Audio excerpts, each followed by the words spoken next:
We have an incredible panel of experts up here that are going to be able to share their insights as we field questions and hear comments from the community members gathered here before us. But before we get to the introduction of those panel members, it is my honor to bring up to the podium for some opening remarks the person that has brought us here this evening, our Governor, Michelle Lujan Grisham. Madam.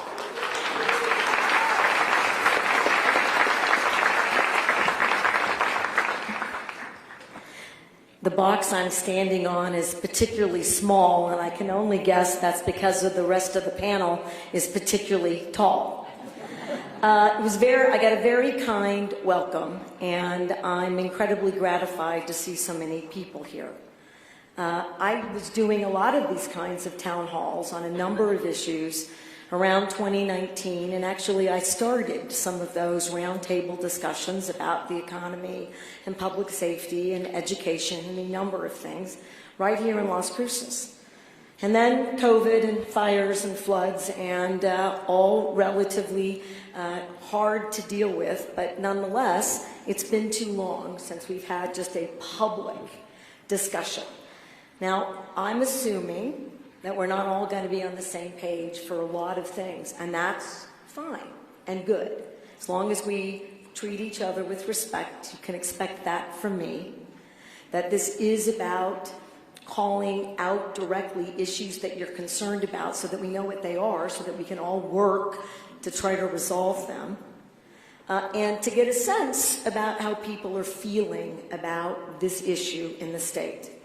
Now, I think most of you know that I'm feeling worried. I can't understate my concern.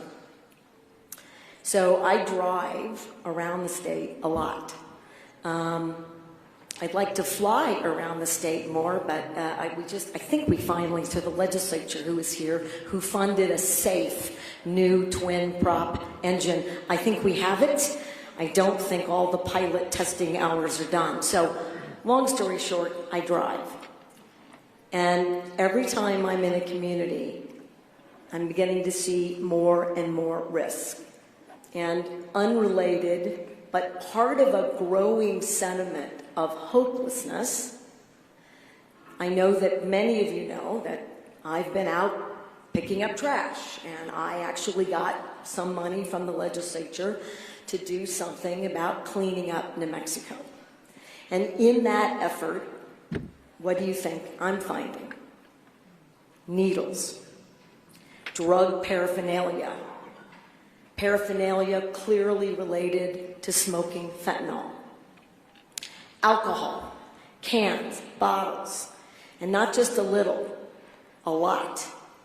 And where do you think I'm finding it? In parks and playgrounds in your schools. And I'm finding too much. So much, in fact, that some of the community work that we engage in, I can't have, because it's too dangerous for community members to be exposed to the risks for cleaning up. That's a very harsh reality, and I don't recognize my state. Now, I'm going to go to the other side of that. Mental illness, being unhoused, drug addictions are things that we should be treating. But I want to be really clear that there is an intersection to serious criminal activity in the state. And how do I know that? Because I asked for the data to show it to all of us. And here's the data, and then I'm going to be quiet. Since 2017, more than 16,000 cases have been dismissed in New Mexico courts for competency. Now, what does that mean? And I don't practice law, I never really did, so we should ask experts to make sure that anything I say about that is completely accurate. I intend for it to be so. But it basically means that you can't stand for trial if you're not competent to stand before the judge and the jury. That's the legal process. It's a very good standard.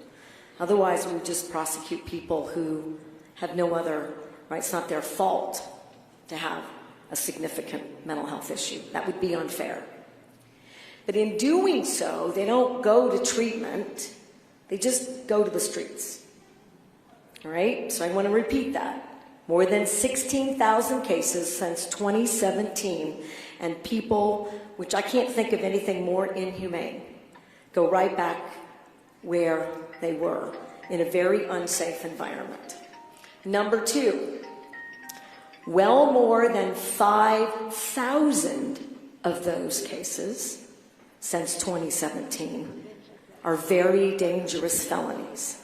Rape, drug trafficking, human trafficking, attempted murder, and they represent about 3,200 individuals who often have multiple arrests for those felonies.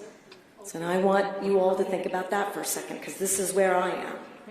So I have 3,290 individuals since 2017 who have been released largely in bigger cities, Las Cruces, Santa Fe, Albuquerque as examples, but these are statewide numbers.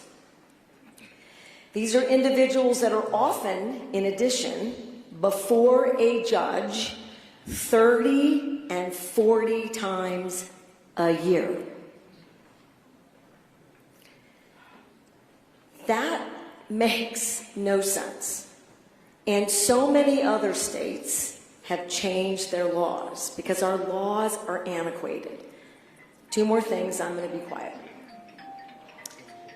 The reason that we have to be careful here is because what we would be doing to interrupt that nexus is we would say a person with these issues, so narrowly defined, coming before the court several times for serious issues, not misdemeanors, would be required by the court to have treatment.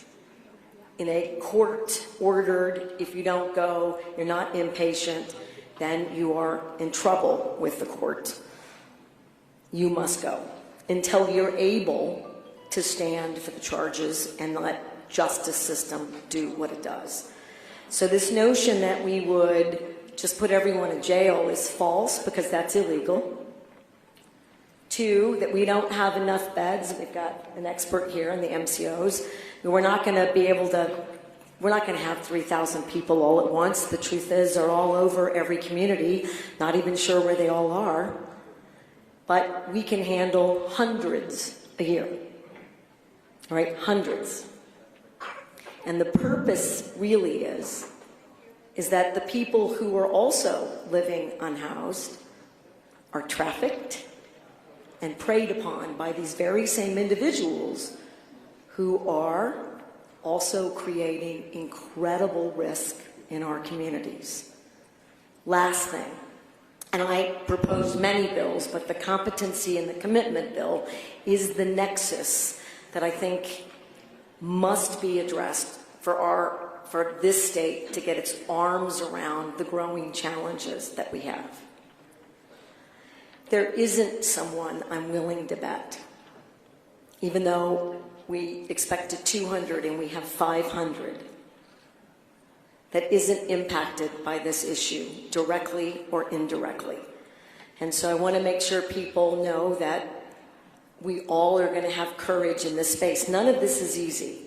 My family has been directly impacted, an attempted murder, 2 close family members with serious drug addictions. One is sober, one is not. Another family member just recently assaulted by someone at her house with her 2 small children alone. Called the police didn't come. They can't come because the dispatch calls related to many of these issues were just on this terrible cycle and circle. I think we should do something about it. In addition, it is also accurate that I have proposed many times for criminal penalty enhancements in a number of places where I think serious, dangerous individuals should be in jail longer or in prison longer. so that we're safer longer until we figure out as a country and as a state how to contain and manage some of these threats. I said 2 things. I really am going to do one more and end. I promise. Or I'm going to get, there's a hook. We do have a serious issue with housing shortages. And we do have some significant challenges with behavioral health. Anyone who says that we don't isn't telling you the truth. But they may not tell you, which you'll hear tonight, that we've had the largest per capita increases in behavioral health access by far than any other place in the country. I also won't tell you that I asked for $500 million last year. I asked for an Office of Housing. I didn't get an Office of Housing. Asked for that twice. And I didn't get all the money that I want, but the legislature was incredibly generous and bipartisan about housing. So we have not 400, we have a little over 200 million that I think we can leverage to about 400, 500. We're gonna build.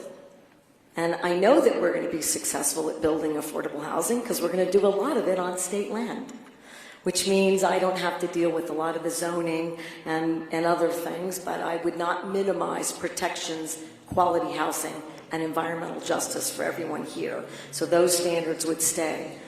We've also put money in at the state level, $20 million, for addressing not just root causes, but supporting people who are unhoused. I might point out that it's not a #1 issue that ever gets to me by anyone in the state. No counties, no cities. I put that money in my own budget. Now, I hope that didn't sound like I'm mad at local government. They have a lot of stuff, including if I were a mayor anywhere, my #1 priority is going to make sure you have clean drinking water. And they are laser focused on water and resources and infrastructure, and quite frankly, they should be. But I don't want us to get wrapped into that we're not putting the resources that you know you're going to need for all these other things. That's just not accurate. Probably we need a lot more, and probably we're going to have to move a lot faster. And frankly, we should have been doing more of this for the last decade. But we're here now, and I want to hear from you, and every idea is valid. And again, the ground rules. We treat each other with respect. We assume that everyone from their perspective is providing guidance, information, and issues that are valid and important to them. And we are equals in this room. And every idea and every strategy, we're going to try to navigate. If we can't get to everyone, I will find a way to either come right back, to call, to email, to write, to get people to sign up. I work for you. And I know I won't be able to do all of it tonight, but I'll do my damnedest to be available to every single person who made their way here tonight. I thank you for your time and attention, and I'm grateful to have you here. Thank you.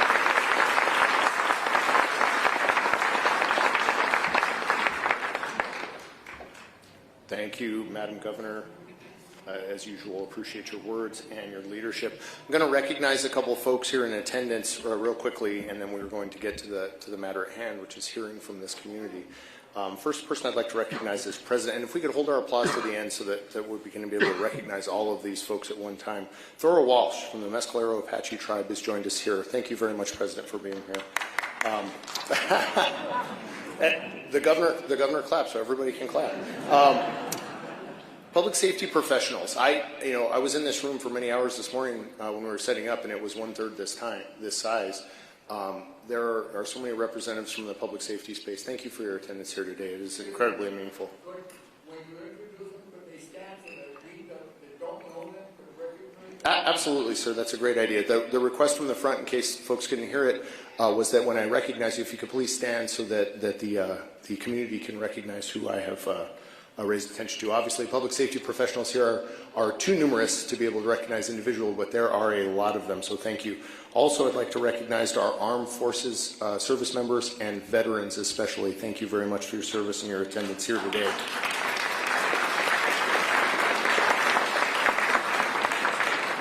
New Mexico legislative body, which conveniently is seated largely right in front of me, although there may be others that I don't see, starting with Senator Morris. Please be recognized.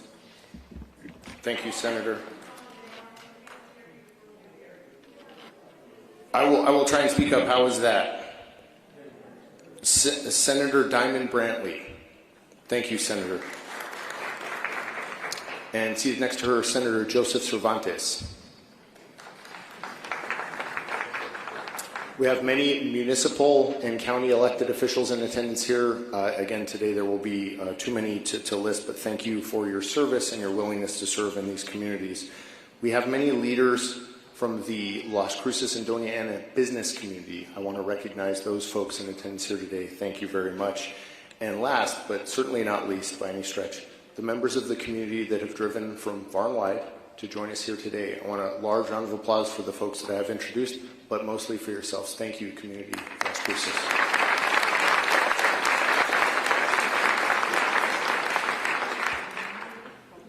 Okay, and on to the business. I'm going to take a couple statements about what the format will be so that we can be smooth and efficiently get to your comments and questions. The way that we will do this is, again, as was suggested by the governor, and I think is the proper way to address the decorum here today. Raise your hand, and two of my colleagues, Gina and James, will take a microphone to your position. You will be recognized. What we'd ask from those folks is those that are able to, if they could stand up so that folks can see who is acknowledging them if possible, and that if you could lead with your name so that we would know who is addressing this community and this panel of experts. So that's the way we're going to start that. Before we get to the first question, I'm going to introduce our panelists so that you know who you have here answering your questions. I'm going to hand them a microphone so that they can accomplish that. They will quickly introduce themselves, and we will move to the first question. Good evening, everyone. My name is Gerald Byers, District Attorney, Doña Ana County. Good evening, Jeremy Story, Chief of Police for the Las Cruces Police Department, and thank you to the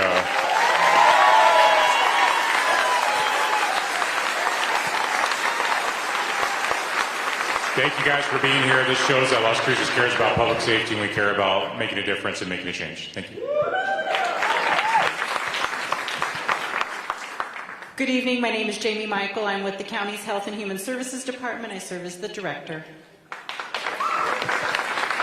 Good evening. I'm Patrick Allen. I'm the Secretary of the State Department of Health.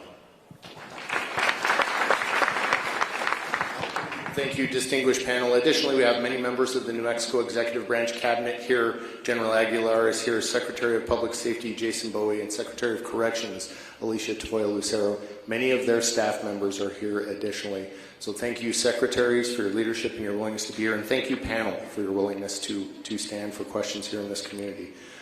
Without any further ado, I see several hands raised. If I can have my microphone colleagues begin to disperse without the crowd, and let's take our first question.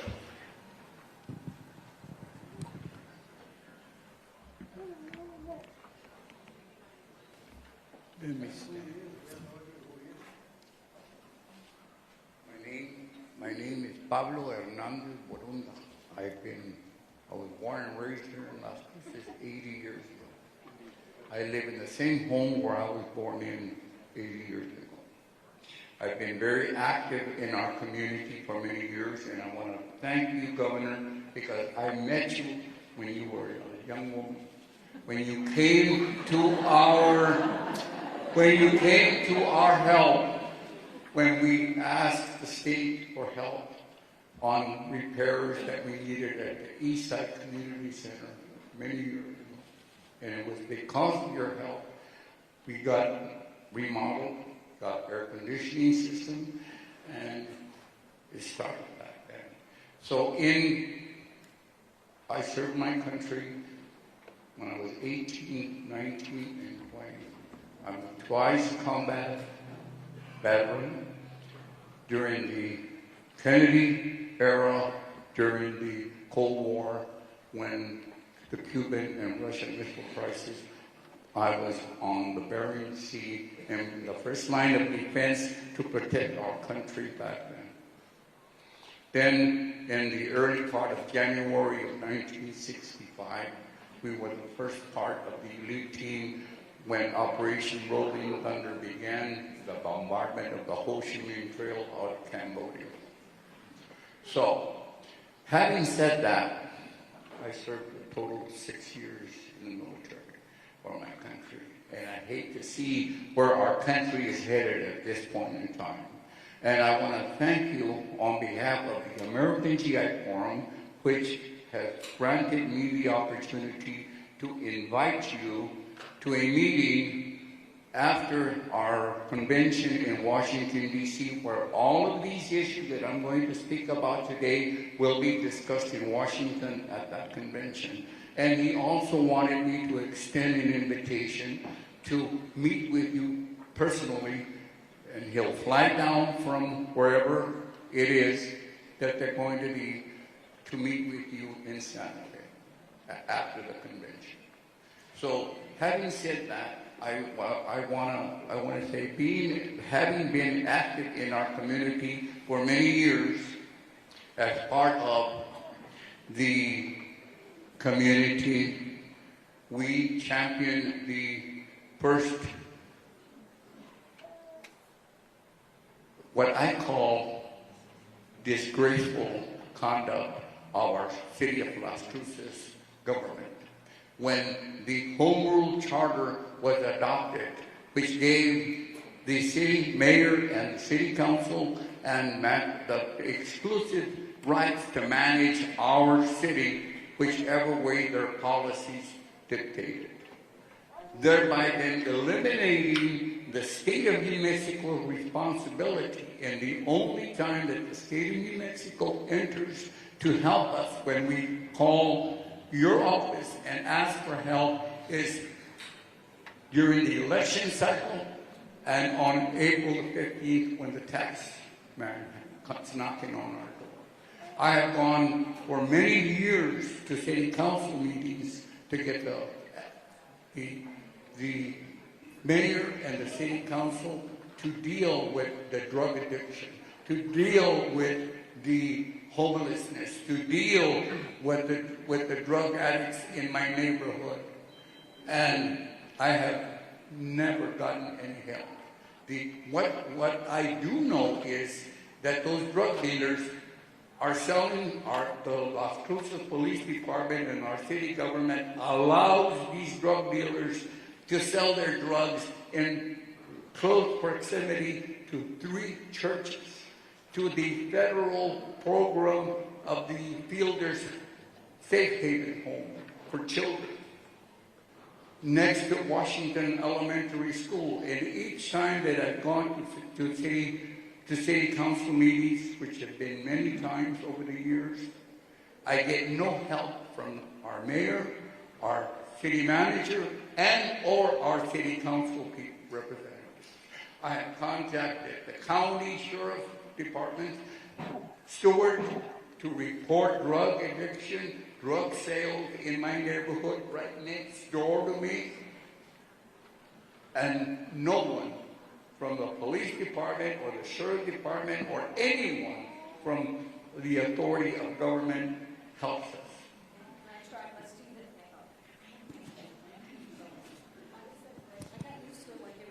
But, oh, there it goes. Sir, what an honor to see you again. I'm glad to hear about Eastside Community Center. I used to spend a lot of time here for senior services. I'd like to spend more time here. And while I can't address very effectively local government independence, which I actually support, and the executive branch, so maybe not the answer you were hoping for, but Chief, can I put you on the spot for a moment?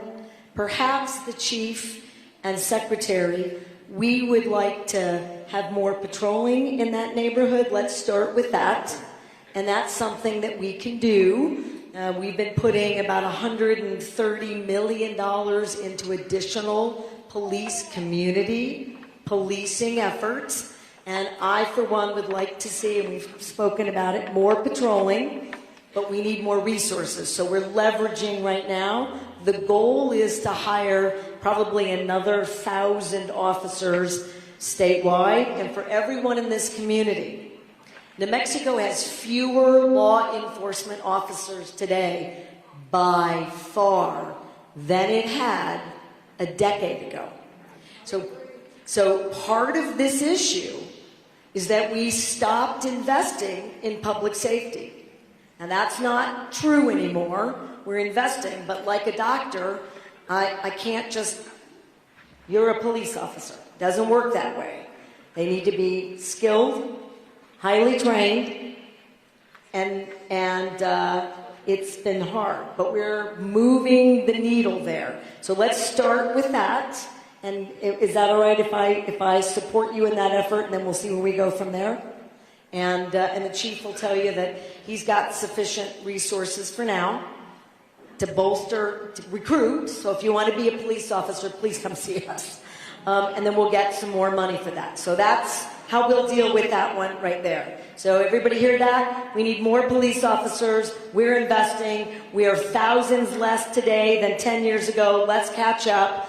And we've been getting money to do that. I asked for 150. I think we got about 120.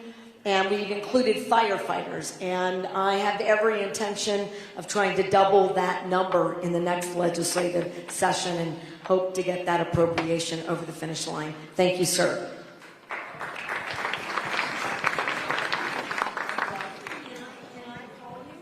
How about this? I'm so glad you're here, but I want to make sure I hear from other folks, and I'm so long-winded. Very important to say that our state legislators that went to Saturday 3 weeks ago to talk about these issues gave you 5 hours of our time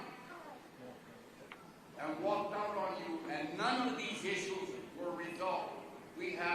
I've tried the district attorney's office, I've tried my local district attorney, my county commissioner, the city council, I've tried everybody in the state of New Mexico, the attorney general's office, for help. And this gentleman here, who is the chief of police, refuses and allows the drug dealers to continue to sell their drugs because the police...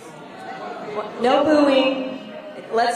I was in Washington for so much booing, I just can't take it anymore.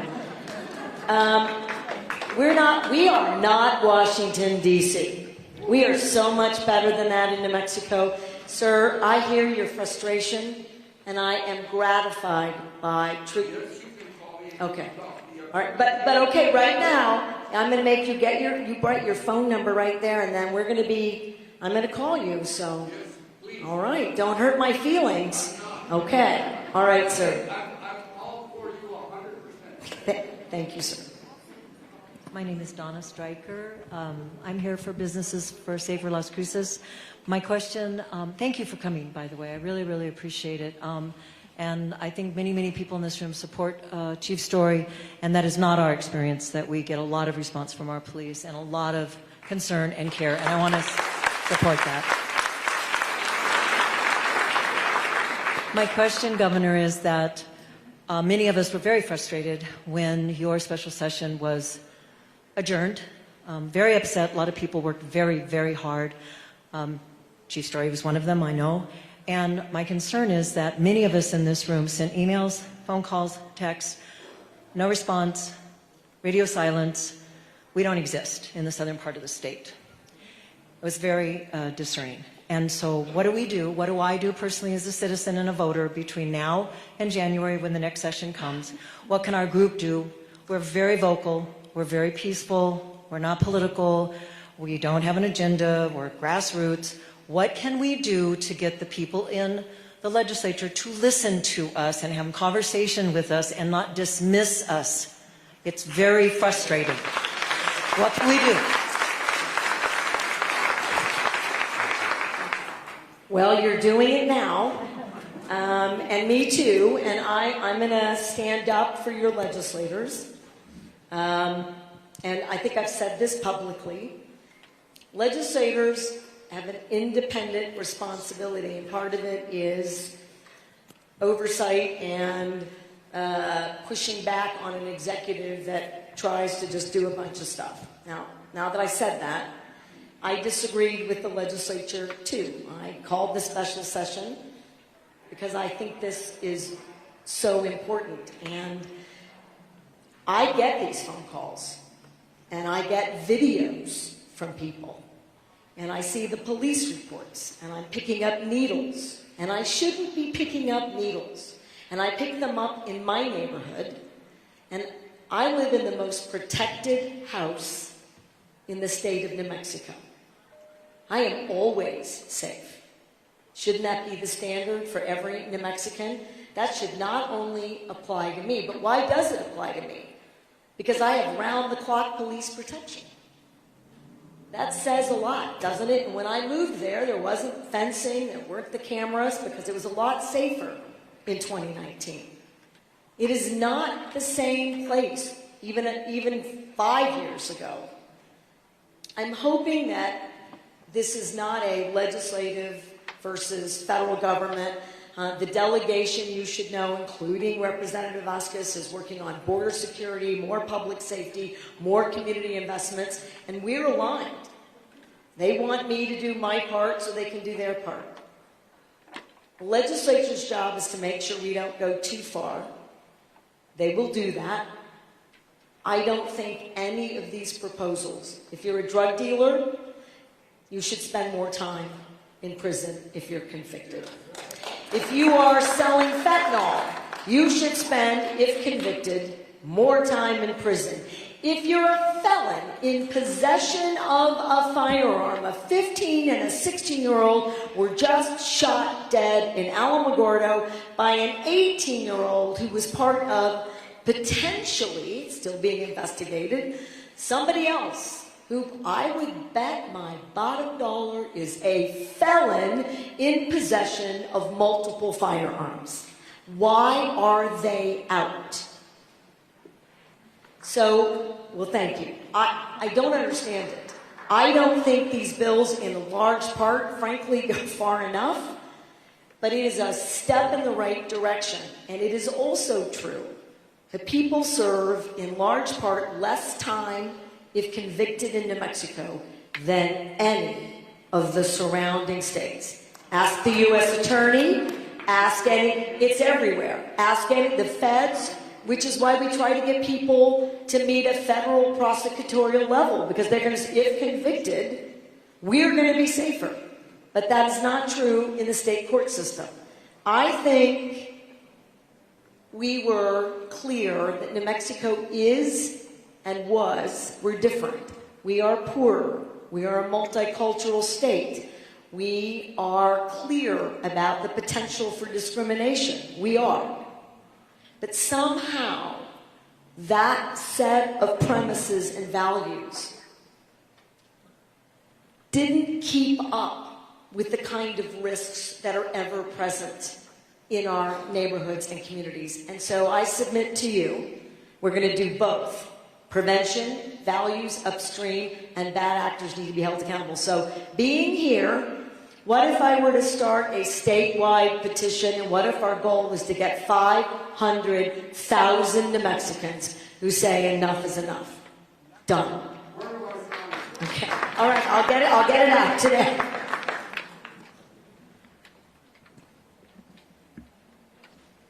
Good afternoon. Thank you for coming. My name is America Terrazas, and I come from one of the 37 colonias that Doña Ana County is composed of. And saying that means being a colonia, we are neglected. We don't have proper lighting. We don't have proper roads. We don't have emergencies to go to when something happens. 2 years ago, we had 2 teenagers that lost their lives. The parents looked for them all night because they didn't make it home. We found them the following day, dead, right there, because our streets are dark, black. We need street lighting. We need good roads. We need place for our kids to have fun, not to go kill themselves. Many years ago, we used to do cleaning in our community, and now we do cleaning in a different way. We ask the county to take the dumpsters, and everybody cleans their yards, and they take it to the dump site there. Because yes, needles and drugs. My granddaughter said, "Mom, what is this? A candy? No, that's a drug." And it's spread all over.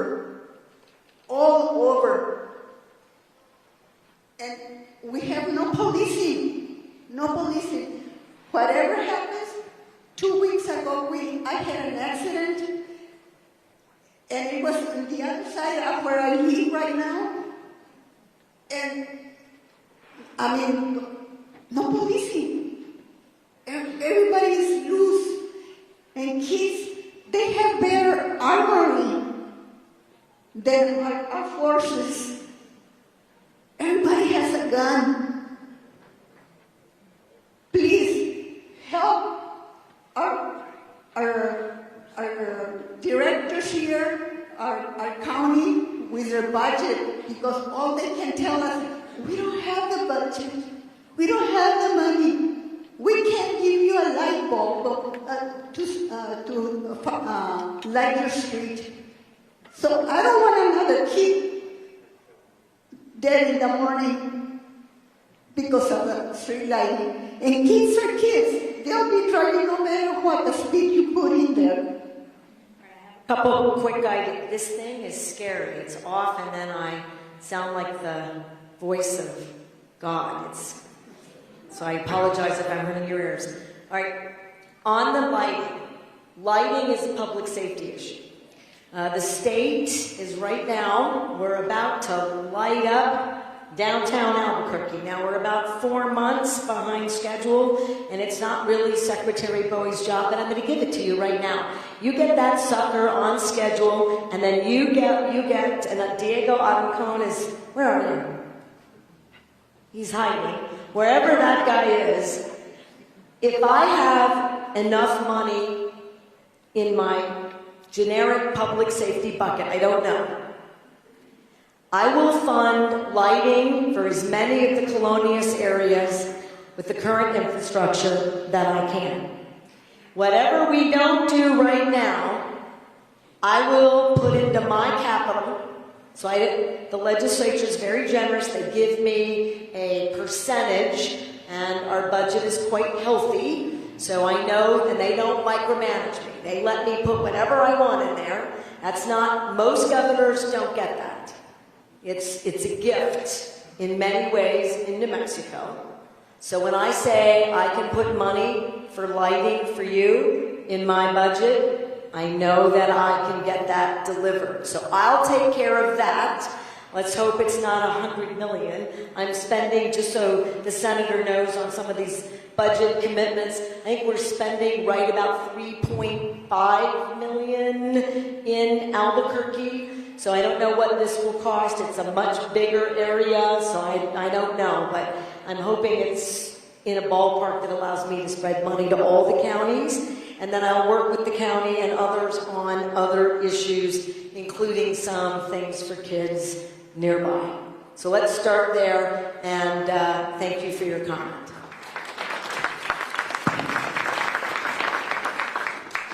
Okay. Maria Linares, I'm born and raised here in Las Cruces, right here. Thank you for coming. I was actually going to address something regarding codes. It's been over a year that there's a trash house in front of my mom's house. All the surrounding neighbors are elderly people, retired veterans, and this house we believe is the fentanyl house, but we can't prove it. And there's traffic coming in and out, and right now there's piles and piles of trash in the front. We've called codes. Codes comes, they leave, nothing happens. My son's yard grows weeds and Codes takes him to court. We don't understand what takes so long and why these people are still living the way they are living. We've gotten officers involved, we've gotten I got with the senator. The senator emailed me back, addressed it with the NAT team. I get no phone calls. We haven't resolved this issue, and it's been over a year. What area are we talking about? You don't have to give me the address right now, but what area? It's the central area, Balama Drive. So a few things. Obviously, that's frustrating. That's not the first one I've heard even today. And so there's a lot of need in that area specifically. And everything ties together. So when we have codes issues, we tend to have other issues that are associated in other criminal acts. So what I can say is a lot of times when our officers and our codes officers are responding to calls, because of the call volume, they're trying to solve whatever's going on that day and move on. Because that's just what's required logistically. That doesn't actually solve the problem until we get another call the next day or two more the next week. So what I can offer you right now is these gentlemen right back here, these officers who I task everything to. These are part of our community outreach section. And what they do, among many things, is they try to solve underlying problems. So they try to look at what's actually causing it and how do we work together with the community and other groups to try to find a solution. So I will have one of them talk to you before you leave. Don't leave without talking to them, and see if we can find a solution.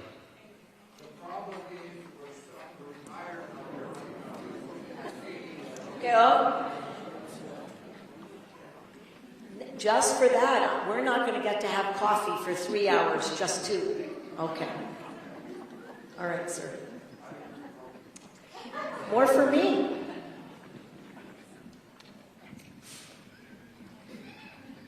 Governor and distinguished panel, my name is Laura Alvarado. I'm from Benino, New Mexico.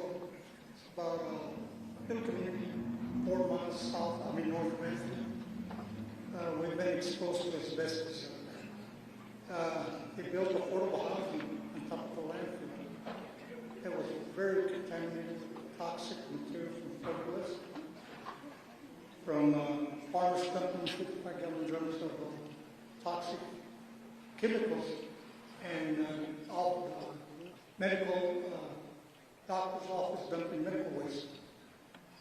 I submitted all of this evidence to both county governors, both governors, Martinez and you, and both Attorney General Calderas and Torres. Doña County officials were also notified and given the evidence. We had meetings with state officials and county officials, and we told them that the site that they picked for building these houses, affordable housing, was the old landfill in the Philippines. We think that they buried a bunch of asbestos and a lot of toxic material. They overrided us and they told us once, and now I have 9 nodules in my lungs. I'm diagnosed with asbestosis, cystic fibrosis, and probably turns to cancer. They just told me yesterday, my daughter, 35-year-old, has maybe she'll make it till Christmas. She has cancer. There's a lot of cancer, and by the way, now I don't know if you heard about the PACT Act. Southern Mexico is a part of the PACT Act now, because I submitted all this evidence to the Department of Veterans Affairs, and it passed. So veterans are going to be covered under the PACT Act for non-civilians. And I'm hoping the state and the county comes in and tries to, start checking people out if they're sick. I've seen a lot of oxygen, and I'm on oxygen too already. I'm a non-smoker, never smoked, and used to run marathons. But I'm a disabled vet, and as veterans, we always fight for our people, the American people. And even I'm not after military, but I'm still a veteran. I'm standing up for all these civilians up there. Thank you. First of all, thank you for the courage to talk about your personal illness. Secondly, I am so sorry for your diagnosis and the hardships of your daughter and your family. The woman who had the microphone, Gina, can you give us your name and number? And I'm going to commit the Department of Health and the Environment Department to come in to your neighborhood and area You'll have to help us, if you don't mind, do a little outreach and networking, and we can do a little publicity. We'll do screenings, we'll do blood tests, so that you know what you're exposed to. It doesn't cover every exposure, but it gives us a good baseline for people who give us permission, not mandatory, but we can do testing by the Environment Department and get our arms around what's going on. And then I have no doubt you're right. And then we're going to have to figure out what the environmental response needs to look like. But you have my commitment that that will get done in short order. Thank you, sir. Thank you for your service.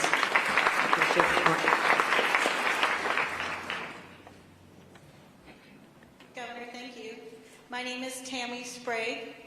Here I am. And I've been a citizen, my husband and I have been a citizen of Las Cruces since 1991. We raised our 4 children here. And I have one son and a daughter-in-law that are educators for the school district. I have 2 children, or 2 adult children, that went to Albuquerque and got degrees in architecture. I have our youngest, we lovingly say defected, and moved to Arkansas. She and her husband are professionals in that state. They came home at Christmas and broke my heart in that they said, "Mom, this is not home that we know. Las Cruces is not the way it used to be." And so I think we can all here in this room share this sentiment. But because of their degrees and because of the dynamics of our family, we converse quite a bit about the homeless situation. And it seems to follow a latitude geographic. I am aware, and I want to bring this to your attention. I'm sure you probably are aware as well, but I'd like everyone in this room to know about 2 organizations that have a foot in the arena in trying to solve this situation or address this situation. And granted, they're not perfect, but they are doing something and taking action, which I applaud, because I firmly believe that we have to be the change we want to see in the world. Excuse me, got a little nervous in front of you folks. So the first that came into my awareness is out of Austin, Texas, and it is called Community First Village. I've been there. Okay, and I think that is a tremendous precedent. And the second, I just came into my periphery about 6 weeks ago, and it is out of San Diego, and it is called Sunbreak Ranch. And they are just to the point where their ideals hopefully will be realized. They're getting started and ready to fully enact their program. I want to say that Las Cruces has a very underappreciated jewel in the community of hope and our surroundings. And I think we've got strong backbones that we can build on to address this situation as we work through funding and program issues. But it's going to take teamwork, and we've got to get organized to do it. And this is this is a complex problem. And there are many, many layers to it, and so there are many things that we have to address. And I can attest, just like everybody here, of my personal instances and my personal fears, but this is a global problem. This is a national problem. It's local here, and we're here to say we want to address it. And thank you. I really appreciate that. Quickly, we are aware of Community of Hope. They're already meeting with my team. We're going to create unofficially an Office of Housing, and we're going to spend $20 million on services to the unhoused. That means more shelters and sheltering and more supportive services. Now, I'm going to say something that's a bit hard, and I'm not trying to get you to agree, but I want you to know where I am, because that would be unfair in the same way that I applaud you for wanting to work through. It is a complex set of issues, and there's no one thing that resolves all of it. But we do need more housing, we need more shelters, we need more services, we need compassion in that space. We will not shelter our way or do community behavioral health out of this problem. It is enormous now in the state of New Mexico, and there is a term for what's happening here, and it's called permissive homelessness. And that is what overtook in so many ways, and then no other services get done. Los Angeles, San Francisco, Portland, Austin, New Mexico is now on a sort of undercurrent list. You cannot be held accountable. You can be wherever you want to be. You can engage in retail theft and panhandling anywhere, anytime.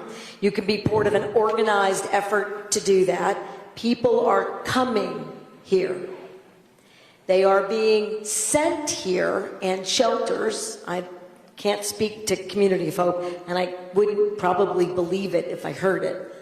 But I will tell you that we now have concrete information that many of the shelters in New Mexico, if you've got family back in Texas and you ended up here, they give you $100 and send you back. Well, so does Houston do that here. So this is America's solution, which is disgusting, is to just move people all over. The problem is, in addition to that being disgusting and I think human trafficking, and make no mistake, Texas sends lots. And I didn't believe it. I couldn't believe that was possible. I've heard it for a decade. I've pushed back, show me the evidence, and now I have shelters with their intakes participating in that design and showing me the evidence. And we're gathering more evidence about that right now in many ways across the state.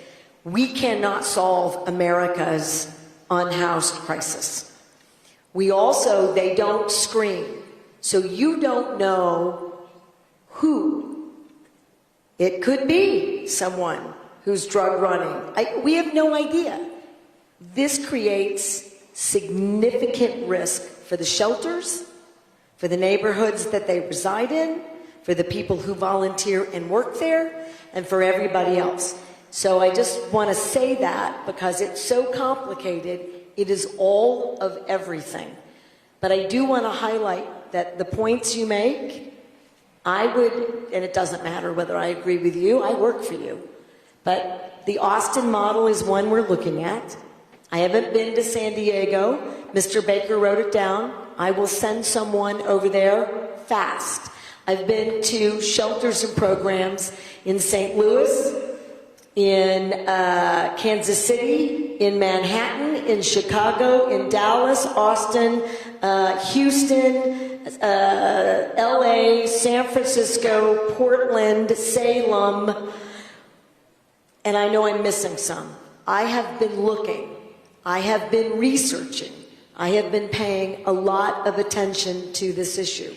And New Mexico needs a statewide coordinated system where local folks who've been standing up services get the support that they deserve from the state.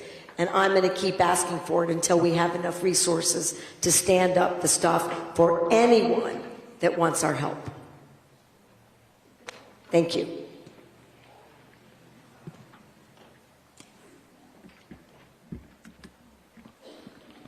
Governor, my name is Edward Howell. Welcome to Las Cruces.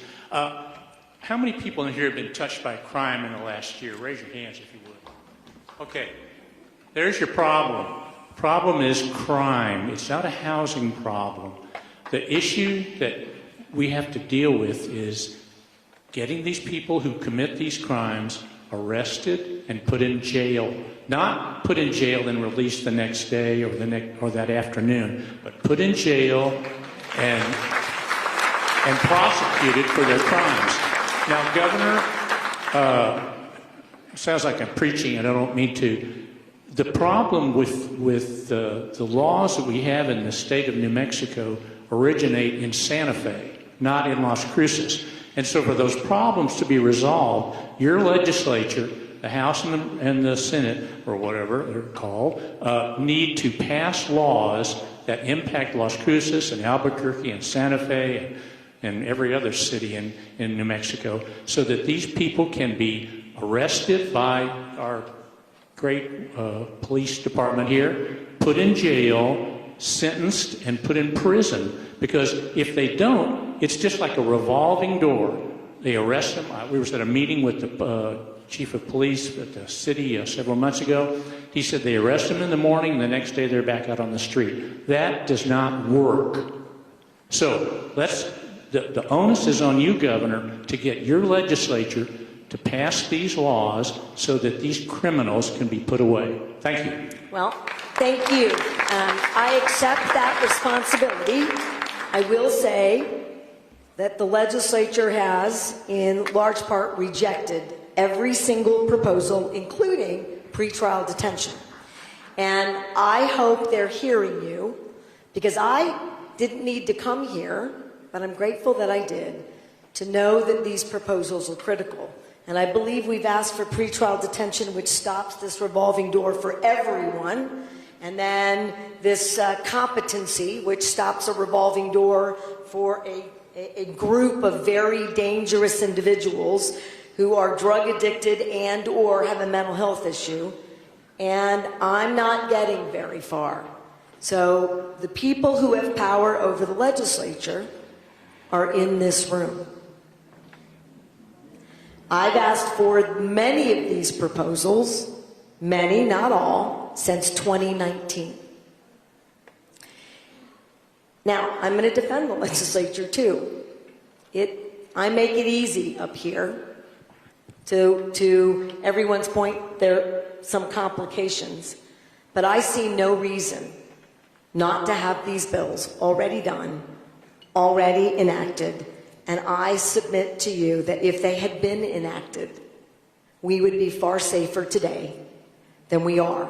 And I'm very unhappy about it, and I hope that we can get our policymakers and others to either come up with ideas that stop these revolving doors of crime that get to retail theft and petty crimes that lead to serious felonies, and to hold bad actors in New Mexico who have not been held accountable ever. And so thank you for your comments, and I'm going to need a little help there.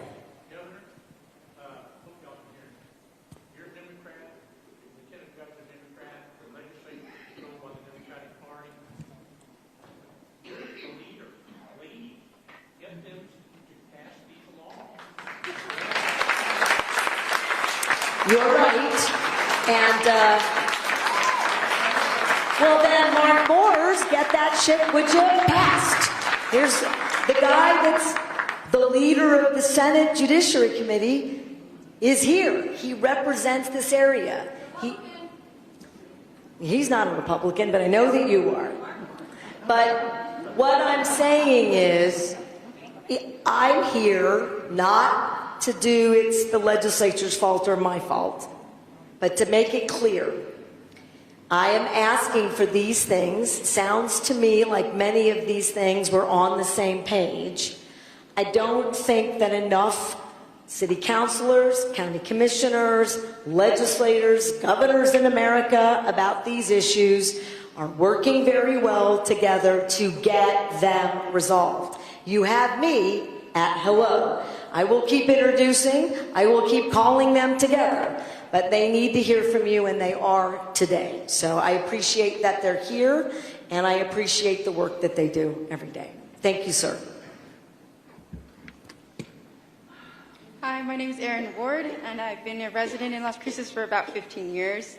I'm also happily employed at a local business here, have been employed there for about 2 years. And my issue mainly regards the calls of retail theft are treated with very low priority.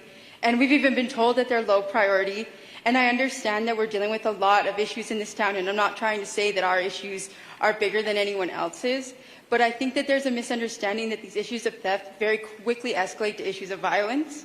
And we're fully female staff. We're open a lot later than most establishments here. And many times our calls go completely unanswered.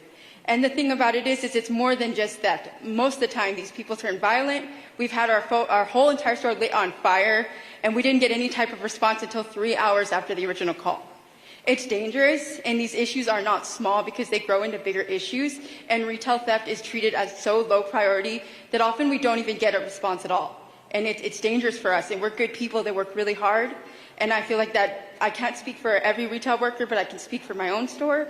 We don't feel heard or protected at all whatsoever, and these issues become bigger issues, and it's not safe, especially for us. We're open very late, a lot later than most establishments, and I almost feel like our store is treated with prejudice in the very, very low amount of response we get from the police department. And it's dangerous, and it's not fair, and we work just as hard as anybody else in this town, and I feel like there's going to be a lot of risk factors that add on to it when these calls are not treated with any type of a response at all.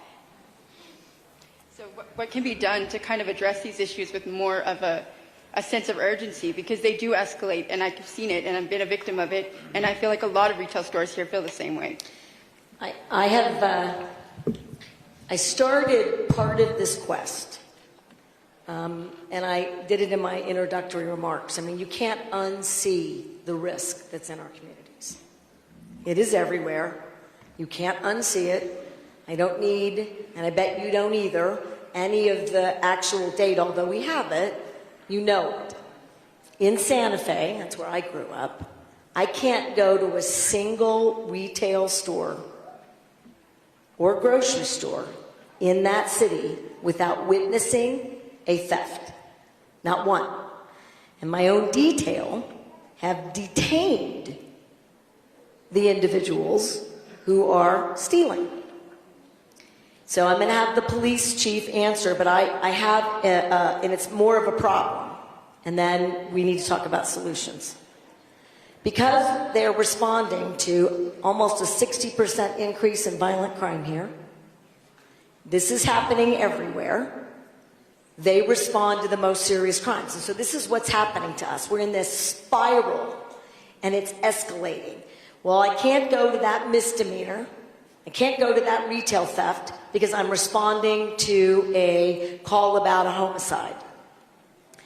In the meantime, the people who are stealing know that no one's ever going to come.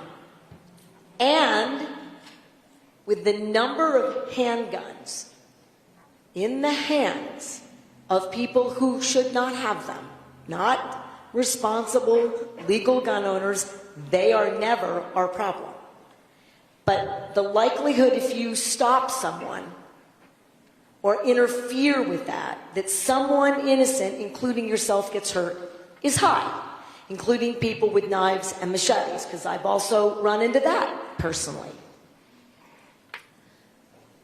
The answer is more community policing, more patrolling, and to be clear about retail.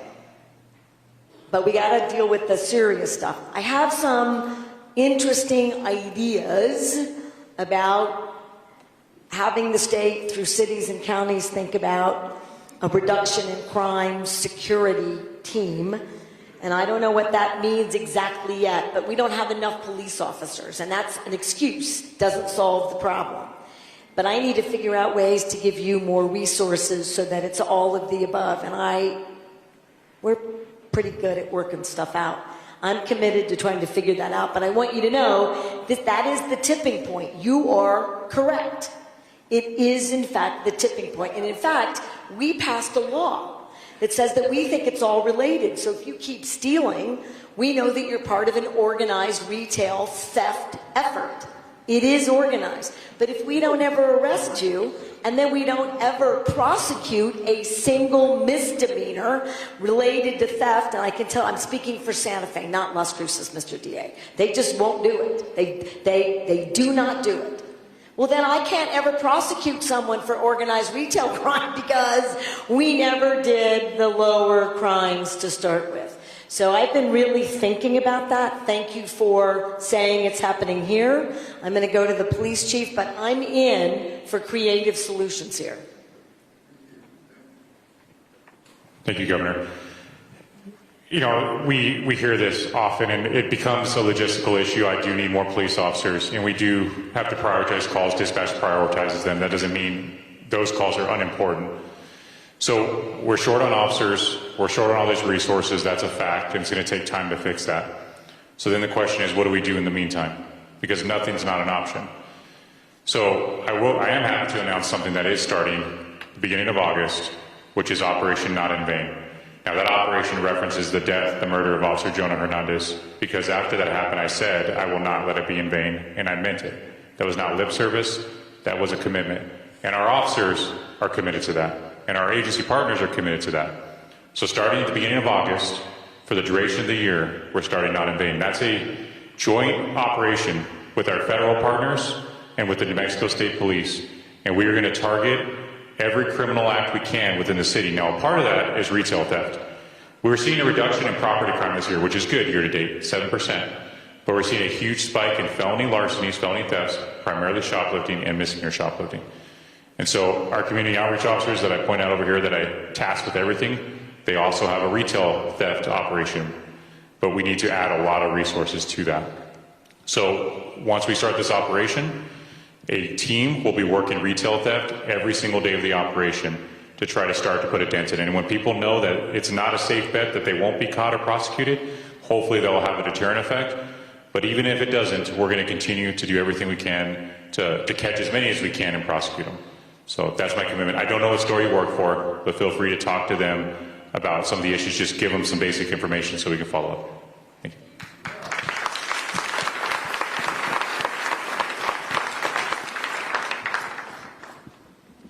Sorry. Hi, Governor. I've been trying to get a hold of you for 2 years now. I'm Patricia Jimenez. I'm sure everybody here on the panel, most of them know me by now. I know Chief Story, Gabe Byers. I've worked closely with your advocates. I have advocates behind me. I probably have 3 organizations behind me. I've been a victim of crime for almost 2 years. I had the little shop on me. And I was pushed out to La Mesa. I was pushed out to La Mesa, New Mexico. I had my life threatened. I was retaliated. I called the police, 911 over 100 times. I had to lock my doors all day long. I was barricaded by a known repeat offender, Noah Jimenez, who barricaded me in my store for 2 hours. And I have a 5-year order of protection from Noah Masi, who terrorized me more than 60 times, and he got released left and right and kept terrorizing me and terrorizing me and terrorizing me and terrorizing me, and was released, and he was deemed incompetent, and all charges, according to the DA when they called me 3 weeks ago, all felony and misdemeanor charges against him were dismissed. How is that possible that someone and all these repeat offenders keep terrorizing me and spitting at me and urinating and defecating, and I called the police and they didn't come, and I've spoken to Chief Story when I was on KTEL radio, and he said that they were short-staffed. But when you have people that are covered in blood and they come to your store and you have to lock your store and you're by yourself and you have a guy with a hatchet that is terrorizing you and you have 7 trespass cards and the police have been called many times and you have your security company that is contracted through the city of Las Cruces, and I am contacting the city managers and all senators who ignored me many times for 2 years almost. Some of them local, Carrie Hamblin, right down the street from me, never bothered to call me, and the chief deputy director of communications from the majority Senate from the last roundtable actually hand-delivered 5 letters to Jeffrey Steinborn, Angelica Rubio, Carrie Hamblin, Joseph Cervantes, and I personally emailed George Munoz, and there was no answer. I've had Cassandra Gandra, Pro Temp, and the City Council. They've ignored me, okay, except with credit to McClure. I thank her for reaching out to me, but I was already thrown out of my store, and I had to relocate. The state of New Mexico, the Crime Reparations Unit, actually relocated me. What do you do when people like me and that poor woman over there who has a retail store, what do you do about the retail stores that we have to barricade ourselves every day? It's not fair to us. So first, let me apologize that you've been trying to reach me. I'm unaware. That's terrible. So if I can have your phone number and you're available, I have a feeling it will be late tomorrow. I will call you tomorrow, and I will spend as much time as we need. I don't know about your particular case, so I'll have to, of course, that I've been retaliated. This has gone up to the the Department of Justice for criminal investigations of a few nonprofit organizations in town for corruption. I've had people in those facilities that were sprayed with fentanyl and walked into my store, and I called the police and no one came. And again, I don't have any idea about the details, and but I appreciate your courage tonight. Part of what I think interrupts the situation that you talked about, and it is not the be-all to end-all, I want to be clear about that, and I'm open to any strategy that lowers risk, reduces crime, and holds people accountable. So whatever those ideas are, I'm in. The idea that I've been pitching is for folks who do come to retailers and businesses often and are incredibly sick and are felons. And I have heard from many businesses who are threatened every day. The same people show up every day. They insist on money, access to the store, access to the restrooms. People have been harmed. Customers will not come. And these are areas that are now unsafe. So I wish I could say that these were the only two businesses I have heard from. That is false. I hear from businesses everywhere that this is out of control. The people who are doing that, many would fit into this situation we're trying to interrupt, which is they are drug addicted, they are mentally ill, they are sick, and they commit dangerous crimes. Some people in that situation, not everyone, but those people who are should have the ability to go before a judge, and when the judge deems that that person is too dangerous to be back in front of your store, they get treatment until they're deemed competent enough to stand trial for the crimes that they have committed, period. Right now, they just get released over and over and over again. And I mean, when I said 30 times a year, I am not exaggerating. So it sounds to me like it is possible that your interface with a highly dangerous individual fits that category. I don't know. But I want to talk to you more. And I am sorry that I'm glad I'm here so that you could tell me that I've been hard to reach. I have a package. Well, that will be very helpful to me, and thank you for doing it. But this is exactly what one of these, it's called, and I'm going to combine them. They're actually two bills, commitment and competency. It gives judges the tools to give people who are, frankly, extremely dangerous and repeat felons, it gives them a tool to do something about it. The only tool they have now is to have them right back in the community. And that seems to me to be completely ludicrous, and that we cannot do that anymore.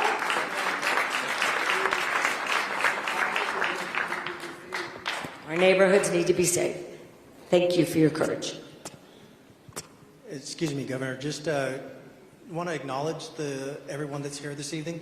I got about 6 or 7 on this side, and I'm going to make my way into the center. So I just want to acknowledge you all, and I'll be your way shortly. Thank you.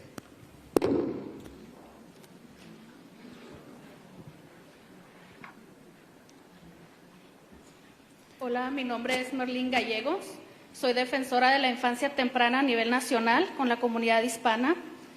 Desafortunadamente, el crimen de violencia armada tocó mi hogar y estoy aquí para pedirle a la gobernadora de qué manera puede ayudar a nuestra comunidad de Las Cruces. Ya estamos hartos del crimen, de las leyes injustas que tenemos aquí. Yo creo que las armas en las manos equivocadas son un peligro no solo para nosotros, sino para nuestros oficiales también. ¿Cuántos oficiales han perdido la vida a causa del crimen. Yo no quiero seguir con este tipo de violencia. Quiero que se hagan leyes más severas, consecuencias más severas para los criminales, para que no se les haga fácil quitarle la vida a las personas y sigamos siendo víctimas del crimen.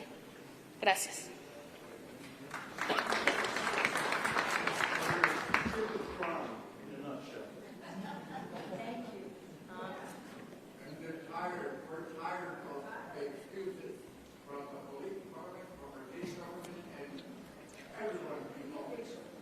Hi, okay. I'm going to do my best to translate. So she said, my name is Mariana Gallegos, a advocate for early childhood infants. And she has experienced crime, violent crime, armed crime in her neighborhood. And she wants to ask what we can do to implement more severe punishment for these bad actors. It's a danger not only for citizens, but also for officers, and we need something done about this type of violence because severe criminals should not be in these neighborhoods any longer. Thank you. Oh, and her daughter also have flowers for you, Governor, after the event. The flowers are incredibly special. Hablo español muy poquito, señora. That was basically it. My father would be so embarrassed of me in this moment. He tried diligently to make sure that I was bilingual, and maybe tonight and in my father's honor, I do a little bit better at trying to learn my state's official language. So I tried to do it in Congress. It's clear that I failed.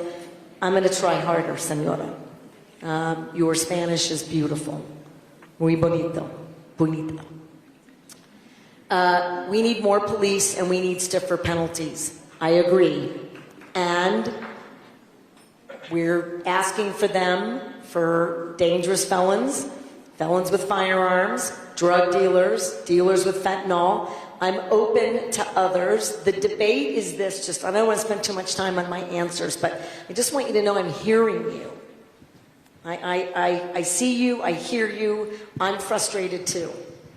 There's not a lot of evidence out there that says that longer time in prison means that you'll stop somebody else. But here's where I am. If it stops you from being back out on my street for another 5 or 7 years after you tried to murder me, I'm in. And if it stops you from getting my son or daughter addicted to drugs, I'm in. Yeah, I'm there. So I think this is a state where the pendulum swings too far. And I'm going to be partisan for the one and only time tonight. And I'm a Democrat. That's been pointed out for all the things that are good about that and all the things that are frustrating about that. We've had Republican governors, and I worked for one. Still like him a lot, Gary Johnson. And their platform was that government just gets too big. And it's too bureaucratic. And there are a lot of people still feel that way. But when you cut services, you can't be indiscriminate. All right? And cutting services is hard. Sometimes I have to do that. It's a very hard thing. So you cut and cut and cut, and pretty soon you have no behavioral health. You don't have any doctors. We don't have any services. And we don't have any police officers because we stopped paying them. And we stopped investing in them. We stopped recruiting them. That's a problem. So then we do the other extreme. We just do, well, no, we do a lot. We invest in education and childcare and home visiting and affordable housing and K through 12 and free college and community centers and community programs. They're all important and we need them. But you can't do one or the other. You have to do both. So if there's a lesson for every New Mexican, every Democrat, Independent, Decline to State, Libertarian, Green Party, and Democrat, We must do all of it, all at once, all of the time, so that we have the highest quality of life possible. And that is the truth. And it's time that this state stops picking one over the other. Do it all, because we have the resources and the ability to do all of it. Good evening, Governor. My name is Shauna Pfeiffer. My husband and I own a business on Valley Drive. We've kind of coined that particular area as ground zero for the issues that we're seeing that you're obviously here to address, and we thank you very much for coming and being committed to continue the conversation. We've been working with the city, especially Chief Story and some of the city councilors, the mayor, to come up with creative solutions. And so I was wondering, first of all, I want to use this moment to identify that I believe the statistics associated with lesser property crime in this particular year is probably false, in that, like the lady pointed out earlier, we get frustrated sometimes when, that unfortunately we understand that the police are very busy and they have to prioritize because of the lack of support and the positions that they still have open. And so I think that property crime is probably not being reported. It's easier for us to go about our day than to have to wait. And so I think that's an important distinction, and we need everybody to report them so that the statistics are appropriate. Secondly, I believe every community, and I would assume the state, is getting opioid settlement money. I think that it would be extremely beneficial for the southern half of the state to benefit from that by looking at building, even if it has to be, in some instances, involuntary commitment, some mental health and or substance use disorder treatment facility. So, quickly, the police chief and I agree with you. We think the retail and misdemeanor crime issues related to businesses are largely likely unreported. And again, it just shows that we're working together and we're earnest about the things that we aren't doing as well. And I agree with you, even though it could be frustrating for a bit, we need people to call. We need to know about it. I've committed to telling police officers from other jurisdictions and states to move here. So we're doing everything we know to do. Two, yes, and I don't know if the secretary knows exactly who in the city and Doña Ana County, oh, you do, are getting some of that opioid money, so I'm going to make sure that you know where. But in addition, we're doing medication-assisted treatment in most of our counties through our public health offices. And we've got about 100 people who are in that program right here.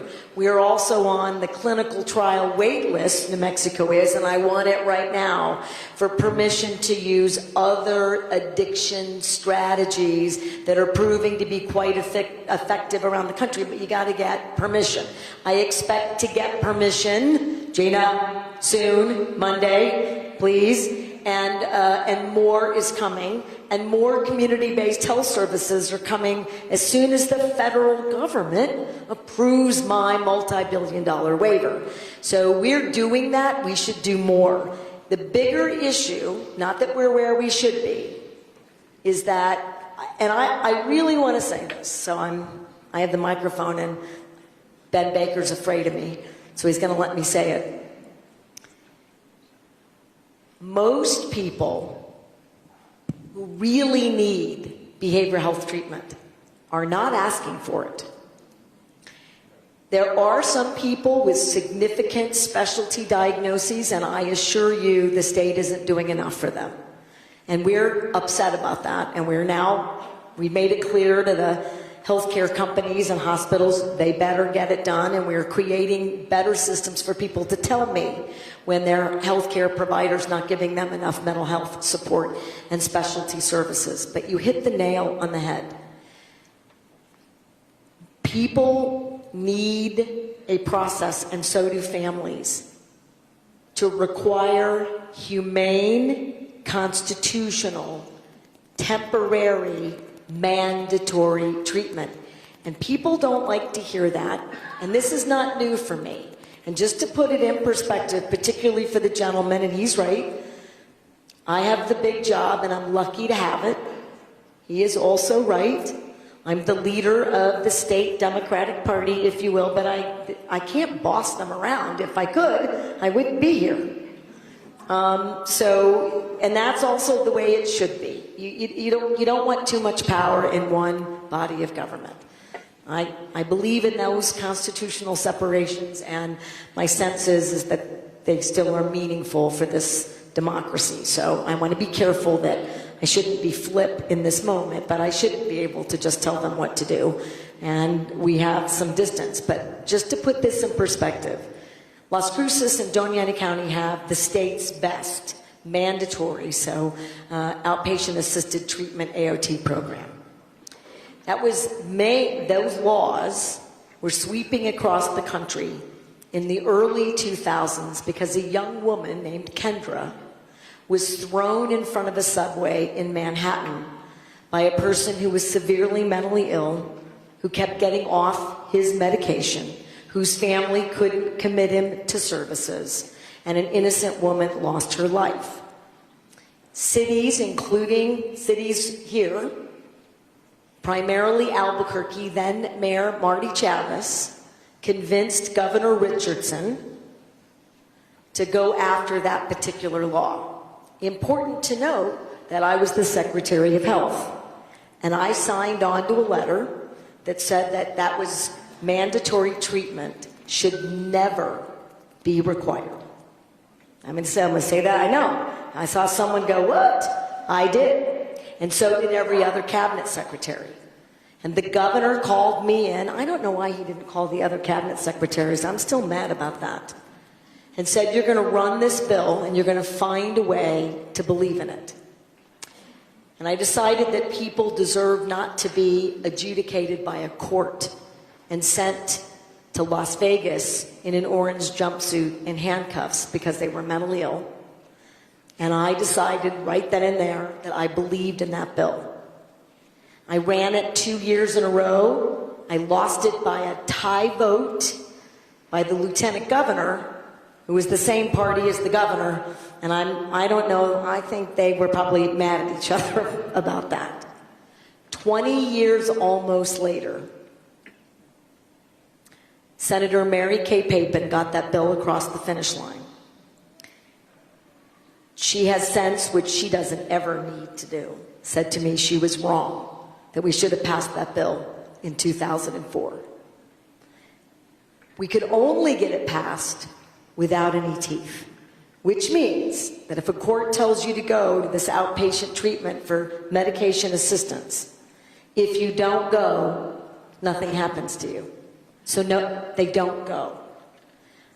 The bill I proposed had that guardrail. These are not easy bills to pass, and the people who are here from the advocacy organizations must do their job so that we get it right. We cannot commit people at will. We cannot be draconian. We should not be fear-based. Everyone who suffers from a behavioral health issue does not need mandatory medication.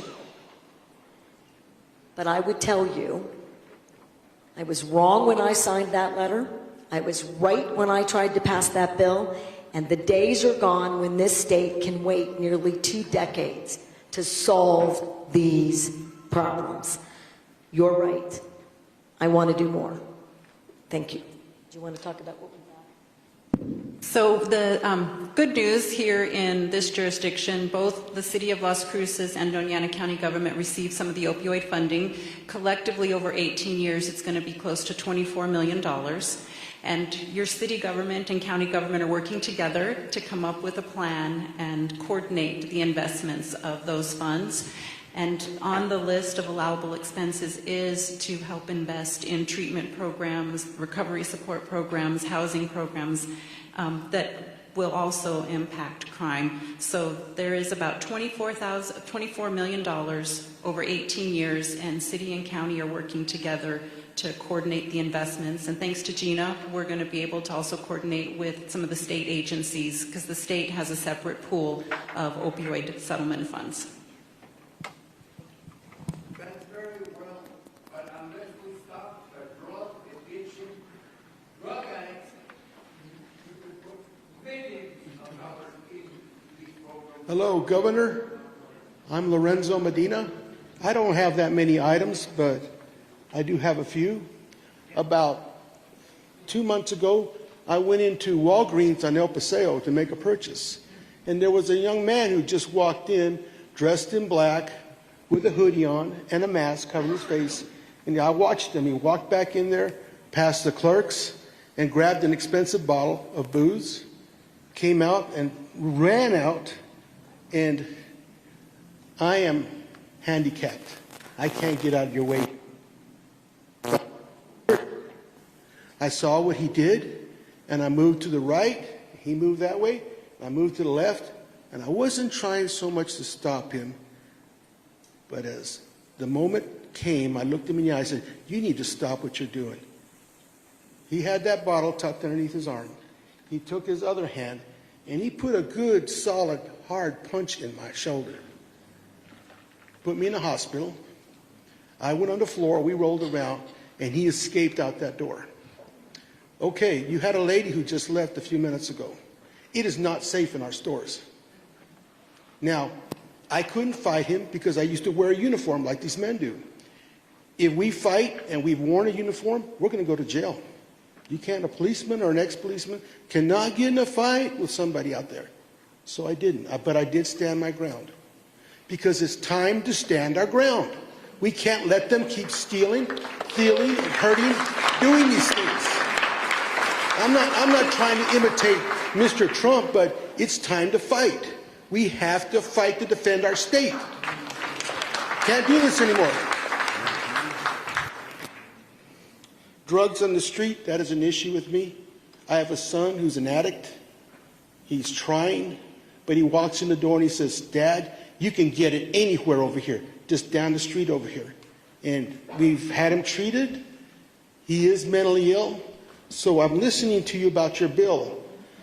If you're mentally ill, why should you be punished in due time? You need treatment and make them go back to work and be, contribute to society. You don't need a prison full of drug addicts. Okay? I used to work in the prison system here, for wherever you are over there. Classification Officer Medina. So I know what they can do there. My final point is, and you're not going to like this, okay? The border. You got to secure it. You got to do it. We see these people all over our city cruising around. We know, in Las Cruces, we know what's going on. I have a job where I've been driving around the streets all day long, deliver things. And I see them. I see them making deals. I see them selling to kids. I see them selling to children. Now, we need to put the authority back to these policemen. The city council needs to empower them and do what they have to do instead of not doing it. All right? We do not need another Officer Hernandez happening. That cannot happen again. Do y'all hear me? That cannot happen again.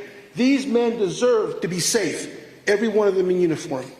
Governor, you got a lot of work to do. Thank you, ma'am. I appreciate you coming here. Sir, can I tease you a little bit right back? You're not going to like this, I don't think. I agree with you about the border. So we're on the same side. And when I was in Congress, I got close. Close is not good enough to getting a bipartisan border deal. And I'll tell you who was a real champion for smart border security was John McCain. We had he was amazing. John McCain and I worked really well together. And you don't care. And that's not to get you to care about that, except that Congress really likes us to be divided. Because I was there. It's a Washington, D.C. tactic, and we suffer as a result. Because they won't do the work that they need to do. Which is why I want more. And I stood with this administration to close sections of the border right now. And they did. And I don't know that it's going to be upheld. And I get challenged about that all the time. Well, a court might strike this down. Well, we'll never know if we don't try the things that keep us safer. So try them. So I'm all about trying that, and I do think, I think the state and Arizona, I think we have an idea to do some things that the state can do better. It's not enough. The Guard is involved, the state police are involved, other police folks are involved where they can, legally, not enough. But I am not a person who believes the border is safe. I am not a person who believes that fentanyl is not coming there, and from China, and from Russia. It's pouring into every place in the world. It's outrageous, and we do have to do more on the public safety side. I agree with you. 2, we do need to return to a place where police officers know that the people they arrest aren't going to be right back out 5 seconds later. And they deserve the respect of doing that job. Thank you for your service in that space, sir. It is not an easy job. We should never lose a first responder. There's never, and we do, and it's outrageous and disgusting every single time.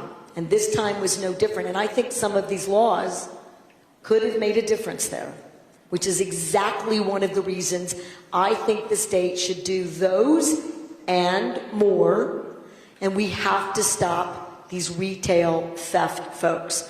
I'm going to lecture you. Don't try to stop them. We need you at these public forums to remind me who I work for and what my job is. Thank you, sir. Ma'am, yes, ma'am. But I am a veteran. I'm not going to stand by. I'm just not going to do it. You may bury me, but I'm not going to stand by anymore. I'm sorry. God bless you. Sir, would you give the gentleman with the microphone, you don't have to, but if your son or anybody here who has a family member that wants drug addiction treatment, they have to want it, otherwise I can't provide it. I'll try. You make sure, we'll have whoever's here, someone, get a sign-up sheet. You don't have to give me their name or anything like that. Our health professionals will call you and your family member. We call them directly. If they want treatment, I will find a way to provide the best possible drug addiction treatment right now. None of you should have a family member that's waiting for that. My bigger problem is the people who won't get treatment. But sir, I'd like to help you and your family if they're willing. Hello, Governor. Hi. I'm kind of in the middle. My name is Lillian. I'm a Las Cruces resident. I don't know if you recognize me, but about 10 years ago, you invited myself and my 4-H club to wash your chickens at your house. It sounds strange. Everybody laughs. But at the time, I really looked up to you, and I have to say I was young and naive, and I'm very disappointed to see the bills that you're presenting that target unhoused folks. And I have a specific question.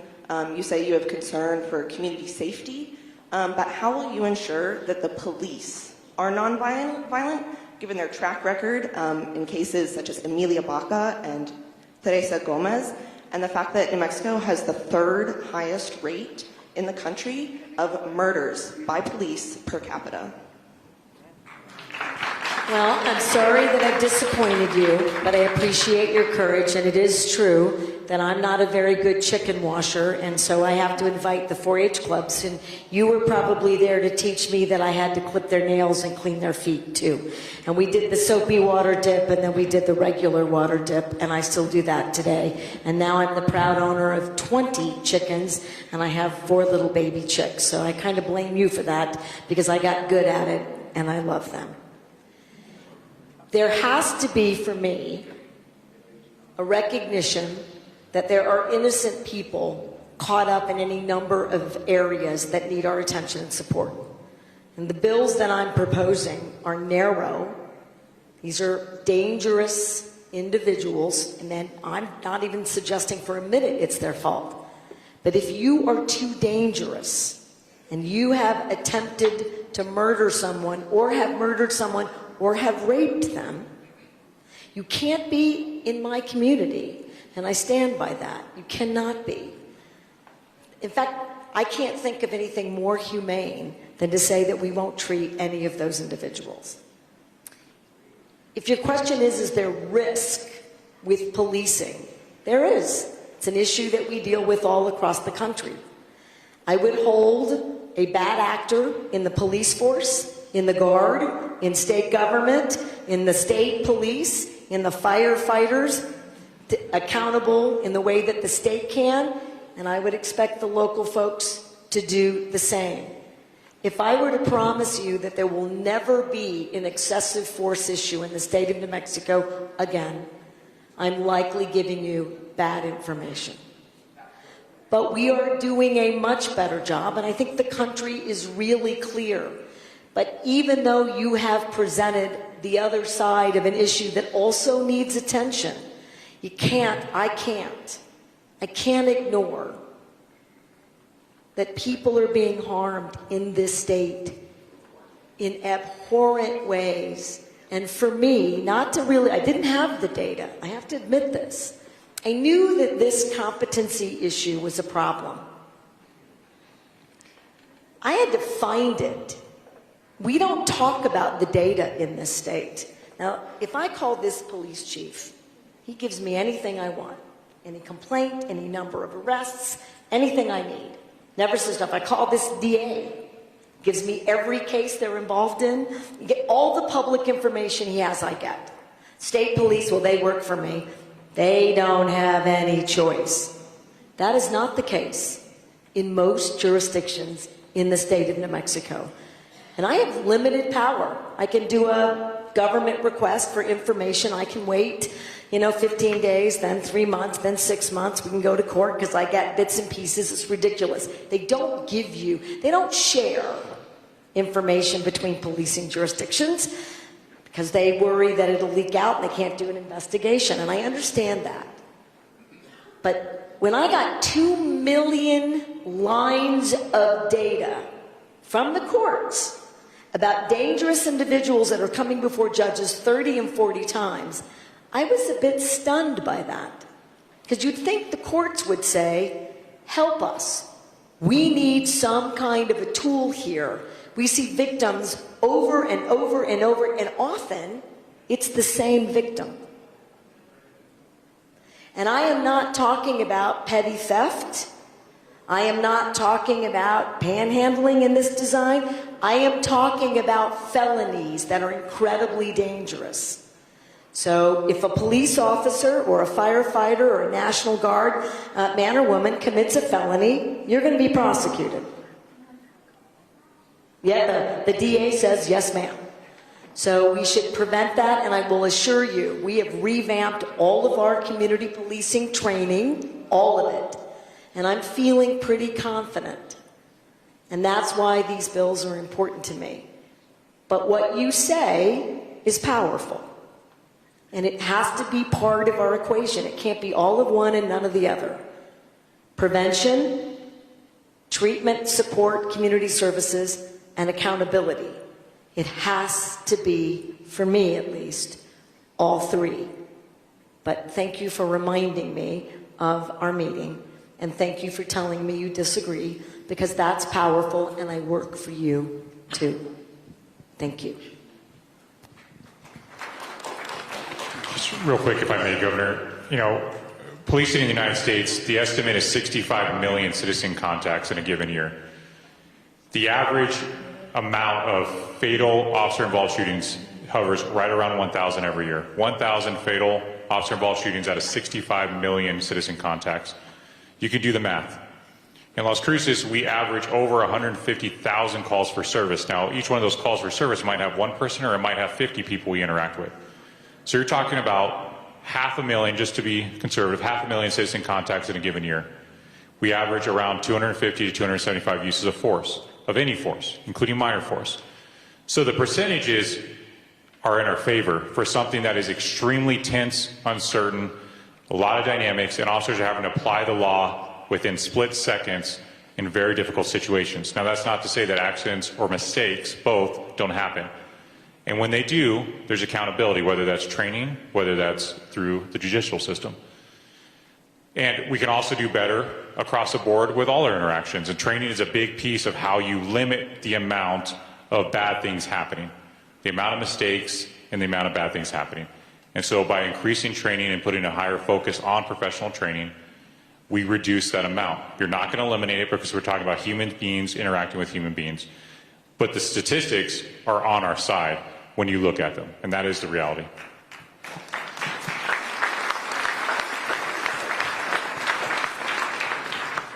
If I could add to that just a little bit. The district attorney in every district in the state of New Mexico is duty-bound to review officer-involved shooting incidents.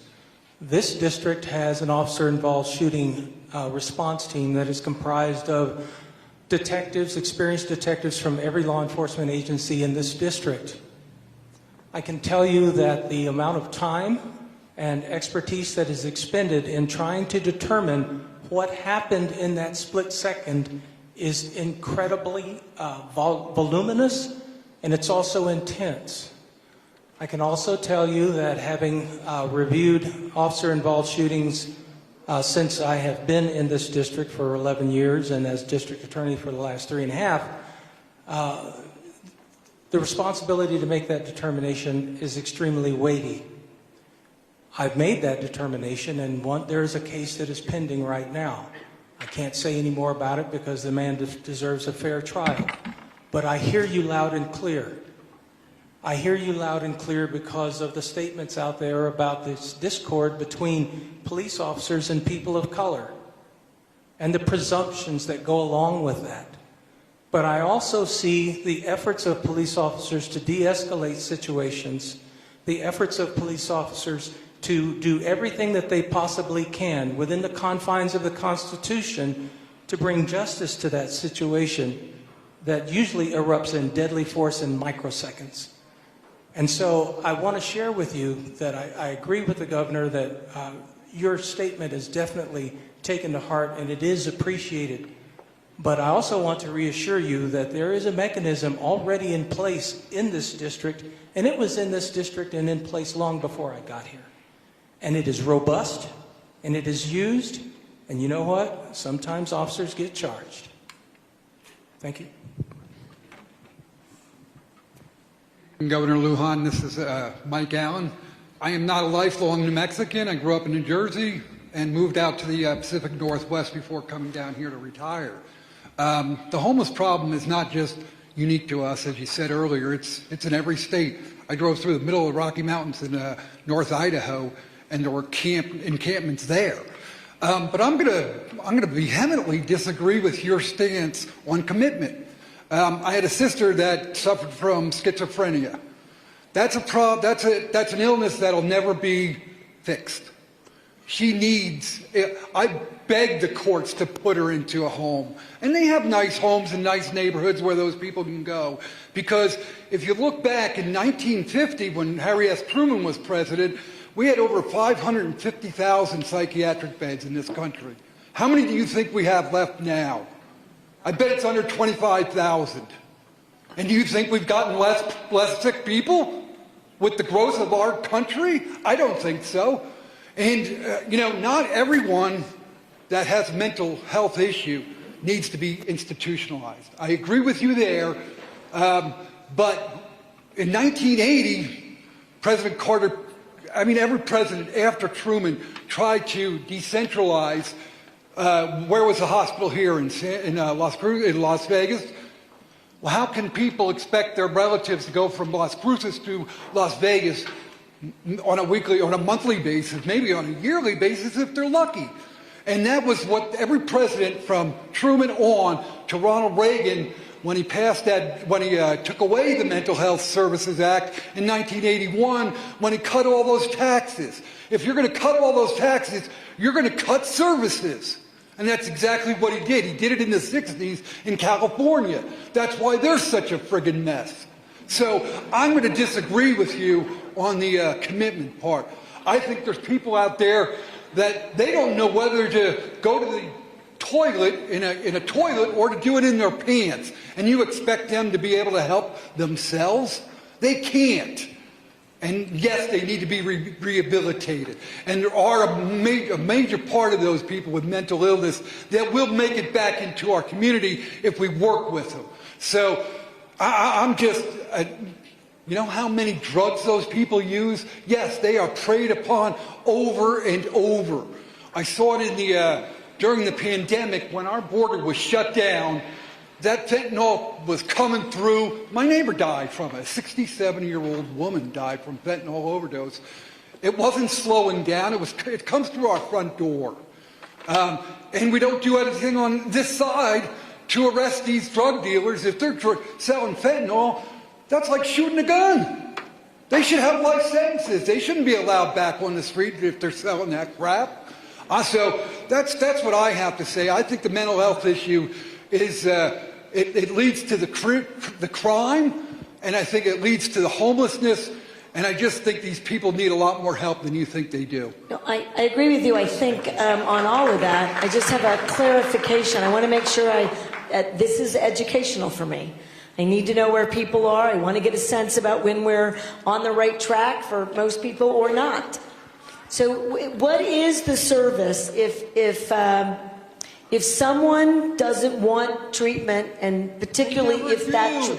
They won't want the treatment. It's just like a drug addict. Right. He doesn't want to get clean. But he wants his next fix. Right, but you said you don't want commitment. No, I do want commitment. Oh, I want commitment too. Oh, I'm sorry, I misunderstood. Oh, okay. I'm totally sorry. I thought, because we spoke 4 years ago when you were running for governor, we talked about the homeless problem. The commitment is a huge thing. It is, and I will tell you, I think that you remember an earlier conversation fairly correctly. I couldn't pass a bill in 2004. I met with the Las Cruces Community Treatment Program in 19 and in 20 and in 21. And I did, in fact. I mean, we have to all be honest with each other. I didn't have the data. I was not winning very many public safety bills. I was trying to figure out how to rebuild a behavioral health system that was decimated. And when community activists from here said, you have to expand commitment, I bristled. Right? You probably remember that conversation. Exactly right. That is not an easy thing. We are changing the way in which we treat our civil rights. So I did bristle because I felt like, well, maybe if we just did more of these interventions upstream. I have absolutely 1,000% changed my mind, and I'm back to that Kendra's law in 2004. I was right then. I believe with my heart of hearts I am right again, and so says Florida, Texas, Colorado, California, Oregon, Washington State, and many other states who have changed their laws and are seeing great progress in both public safety and in productive evidence-based treatment for people who are severely mentally ill or severely and/or addicted to drugs, including fentanyl. And so you and I agree. So another unique thing here in Doña Ana County, we have 2 psychiatric freestanding inpatient hospitals that are very capable. And most of the folks in our community do not have to go up to Las Vegas, because even if it's part of an inpatient civil commitment, county government can provide some of the funding if Medicaid does not provide the funding. So people from our community go up to Las Vegas more seldom than in other communities, because we do have the 2 hospitals and we have a payer source. We also operate an outpatient commitment program, or AOT, assisted outpatient treatment. So we do have people under court order who are required, encouraged, and supported to engage in outpatient treatment. And I think outpatient civil commitments are more effective because they cover people for a longer period of time. Most people are under this court order for 1 to 2 years. Whereas if you're in a hospital, you're there for 7 to 10 days. So we do have some ability to do the civil commitment for outpatient. The data so far has shown that it's very effective, and I think we have some ideas of ways to expand that so it's available for more folks. I might point out that the AOT program here supports these bills, because if you don't show up, nothing happens to you. And they serve about 40 people, because people in that situation can't stay sober. It's very hard. And if we don't change the commitment bill, the definition, it's maximum 7 days. Most people are there for 24 hours, maybe 3 days. That, in fact, is the problem. How many of you in this audience believe that somebody with a severe drug addiction and or mental illness is all better and ready to go in 7 days after being in the hospital? Raise your hand if you think that can work. Well, that is what the state of New Mexico, under the current laws, thinks is helping. It is not. Thank you.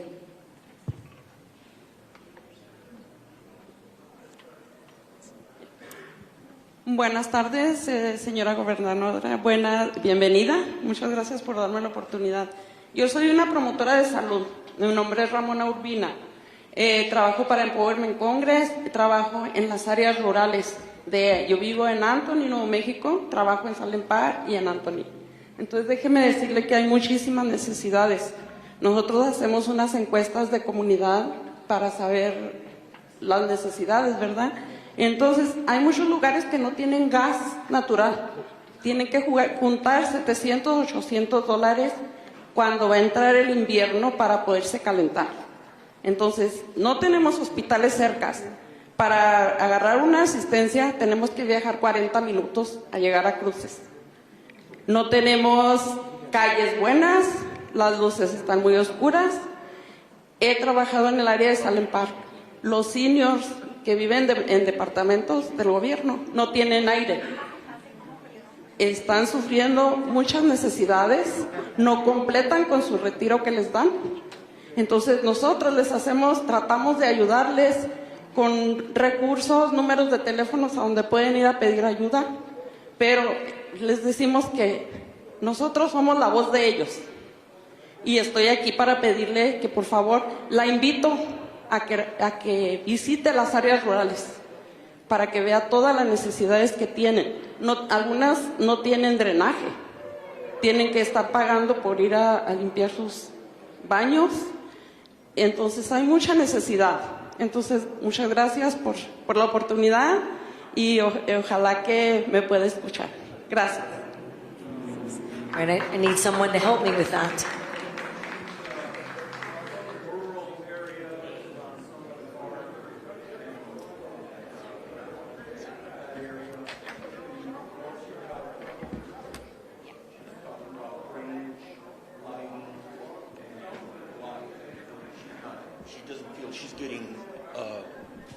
She's not getting the services that she feels her community needs. Infrastructure, sewage, water. She was a promotora. Yes. Yeah. Okay, so can you do me a favor instead of the specific interpretation? Make sure I hear every word of it after the public forum. You're amazing.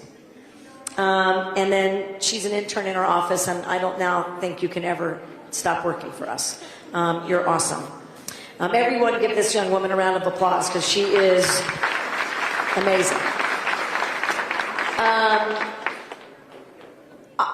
Find out specific infrastructure needs, and I am the right person, frankly, to ask money for infrastructure. And I may not have it right now. I have to ask for it from the legislature. I usually get that. So let's get some more money to Doña County. I want to just say to everyone, it's a bit unfair. Can I be a politician for like 6 nanoseconds? 1 nanosecond? $700 million nearly has been brought to this community from my administration since 2019. $649 million to be exact. And that doesn't include all of the millions, tens, nearly, I'm going to say, 85 million or more for services. It's never going to be enough until it's enough, but I want you to know we are paying attention to getting New Mexico counties and cities the money that they need. And our economy is good enough that we have those resources, I predict, for a while. So we should do more. Okay, now I won't make any more political commercials, I promise.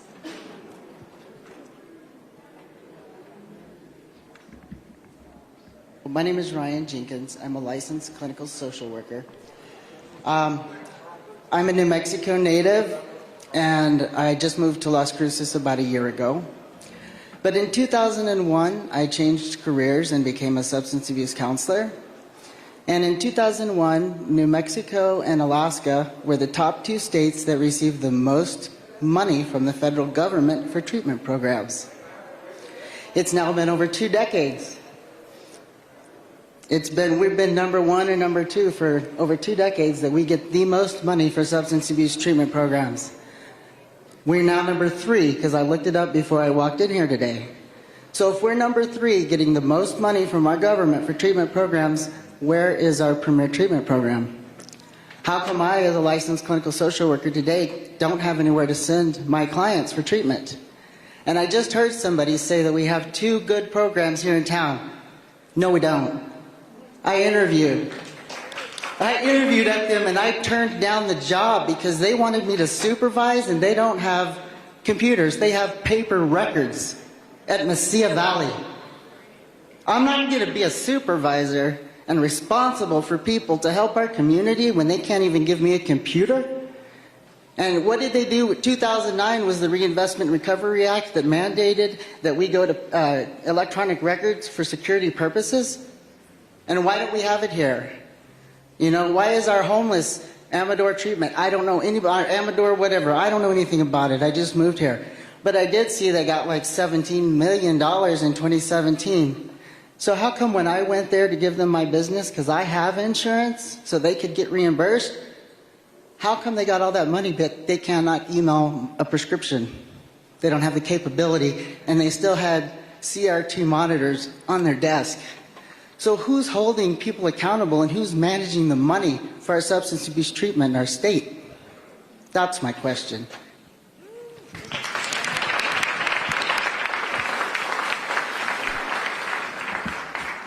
Thanks. A couple of things about that. First, we've been at the top of the list for funding for a long time, but that list of funding isn't beginning to scratch the surface in terms of the federal resources necessary for the scale of the problem. We need more of everything everywhere in New Mexico, and we've been talking about that and doing work on trying to get more providers and provide more services, and that continues to be an ongoing problem. We have brand new contracts with managed care organizations under Medicaid that started just a couple of weeks ago on July 1st. Governor of the federal government today approved our waiver, and so we're going to be able to expand services to people who are in correctional settings so that they're beginning to get treatment before they come out rather than trying to get them out and into treatment. And we have those Medicaid contracts include significantly more tools to hold those Medicaid contractors accountable for providing services, making sure their networks are adequate and that they're accountable to deliver the services that we need for New Mexicans. I might also tell you that from about 2010 to 2018, we canceled every Medicaid behavioral health contract in the state. Now, that's illegal. I didn't do it. You didn't do it, but it happened. And when you have no providers and you're starting from scratch, it's tough. We've had a 73% increase in providers. We're seeing a significant increase in addiction support and treatment and in psychiatry-related services and psychiatrists. We need counselors. No better effective service. Community-based mental health works. We're also spending now separately about $80 million statewide for rural healthcare delivery. So you ask a very important question. We do a lot of the accountability. It sounds to me like we need to come into this county and see what's going on. I can't answer. I don't know. You know, we look at their units, if you will. These are the patients we see. These are the outcomes. I'm going to come check. And I'm known for checking largely emergency rooms, acute care, and long-term care facilities, but I don't have any trouble coming in. I have no idea why you have folks on paper records. The only folks who should be able to do paper records, which I think is wrong, are frankly rehab facilities and long-term care facilities. I don't know why they're exempted out. They shouldn't be. He's speaking about a federal law that says everything's got to be electronic. New Mexico's got its own electronic healthcare system for providers. It's been 20 years or more of hell. I don't have a good answer for that. You know, it's a lot of proprietary folks. You know how healthcare bosses are, and managed care bosses, and working for insurance companies is not optimal. And they are rarely looking out for your patients. But I want to, so I'd like to follow up with you, and we need more counselors. So 3 quick things. Thank you for moving here. Thank you for calling out some things that ought to be addressed. And thirdly, I want every dollar everywhere for behavioral health and the kind of prevention and supports that can really make us one of the healthiest states, not the opposite of that, in America. Thank you for the work you do. Hello, my name is Bob Lancaster. My wife and I are small business owners. Recently, I had the pleasure of meeting Chief Story for the first time here a week or so ago after the last break-in, where they sold $35,000 or $40,000 worth of my product. I went in to see Chief Story, discussed it with the police department, unhappy with how they were doing things, the way the investigation took place. Sat down with a gentleman, his deputy chief. After 10 or 15 minutes of conversation, my discuss turned to the legislature and the laws and the things that you're discussing here today. One of the things that I think that we have an urgency problem. You had a special session. Your folks did manage to spend how many millions of dollars during their session, but not address those? You guys seem to be pretty good at spending money. I've heard hundreds of millions of dollars going through here. I don't think I'd be proud that I've spent the millions of dollars that you have and have not gotten the results. I think that what we need is a tax moratorium. I think that the services that I've been paying for the last 20 years or 25 years I've been here that I'm not getting, I run a business. If you came to me and I didn't provide services, you'd stop coming. I'm paying my taxes. Now, if I fail to pay my taxes, you're going to slap liens on my properties. You're going to make sure that I get it. But I can't demand that I get a response from you and you fix things. The fact that you said that a decade ago you should have started on these things, and there's still nothing happening. It appears apathy is where we're at. And just very quickly, I can't believe you spend this much money that you can sit here proudly touting the millions of dollars that you spend, and you can't fix our community. Fair, except this. I wasn't governor 10 years ago, and the money that the legislature asked me to spend, I haven't signed that bill yet, is to help the victims in Lincoln County with the flooding and the fire. Punishing people in Lincoln County for the failure to address public safety doesn't seem to me to be a design that I am all that interested in, but I haven't signed the bill yet. It gives me pause for some of the same reasons. There's also money for a program that, without changes in the law, are not evidence-based. I do think there is apathy. I don't have it. That doesn't mean I'm perfect, and it doesn't mean that every decision I've made has been right. We do have to invest money in the kind of healthcare infrastructure that we should have. A lot of people didn't do it. I'm lucky enough, but I've worked hard to have an economy that allows us to reinvest. You don't have hospitals, you don't have doctors, you don't have behavioral health services, you don't have community services, you don't have soccer parks, before and after school programs, childcare, pre-K, K through 12. I mean, it gets really hard. But I need, and I agree with you, I don't quite understand, I don't. If I did, I would fix it. Where the disconnect is between your sentiment and fact that you are harmed financially and personally over and over and over again. I can't wrap my head around that either. I see it everywhere. I hear about it every day. I introduce legislation. Other legislators introduce legislation. And we just can't seem to come together. So this public forum, having you tell me exactly how you feel, is valuable. And I appreciate that you're saying, look, do more. Yes, sir. And I have to find other strategies, because if I can't get the policymakers to do something different, I can't abandon what you're doing. I need you. This community needs you. And I appreciate that you point out, don't just do one thing, do more. So I'm going to try to do more in the interim, because I think that's a fair challenge, and I accept that. Thank you, sir.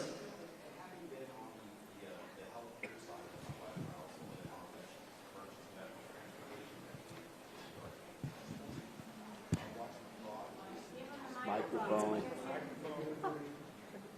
I'll do a quick one. He owns an emergency medical transport company as well as a cannabis dispensary, and so he sees fraud and waste and abuse, and I'd love to know about that. Well, here really quickly, I don't know how many thousands of dollars, hundreds of thousands or millions we spend in New Mexico transporting these drug folks with rehabilitation. I can't tell you how many people I picked up personally from Mesilla Valley Hospital, transported them to Albuquerque, and before we got to Tier C, they'd already made arrangements to buy drugs in Albuquerque. You guys were paying me thousands of dollars to transport them back and forth, so hey, thank you for that. But there's nothing happening. So the whole treatment thing, the behavioral health, like I said, unless we can put some teeth into it, and I'm not even sure that. Maybe we do need to lock them up and throw away the key. I actually, I mean, again, I don't know about forever throwing away the key, but I agree with you. It's just a revolving door. Everywhere, all the time. And I don't want to submit to you that the bills I've proposed for commitment and competency, there were others, solve all of these treatment issues. They won't. But they should solve a lot of it. And if you don't start, to your point, if there's not accountability somewhere, there is often accountability nowhere. And it is time. So we didn't do all of that today, but I'd like this wonderful human, Gina DeBlase, to give you a list of the things that are accountability measures. And if you're willing and could spend a little more of your precious free time, which as a small business owner must be scarce, would you look over our new accountability requirements for all of our providers and HMOs? Because I might learn a thing or two, and I'd like to do better there. I need some help. Thank you for offering to help us. I will get that to you, sir. And thank you.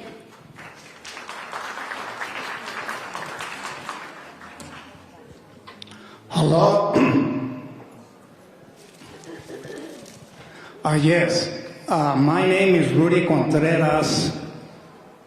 I'm from Alamogordo, New Mexico, Otero County.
Thank you, Angela.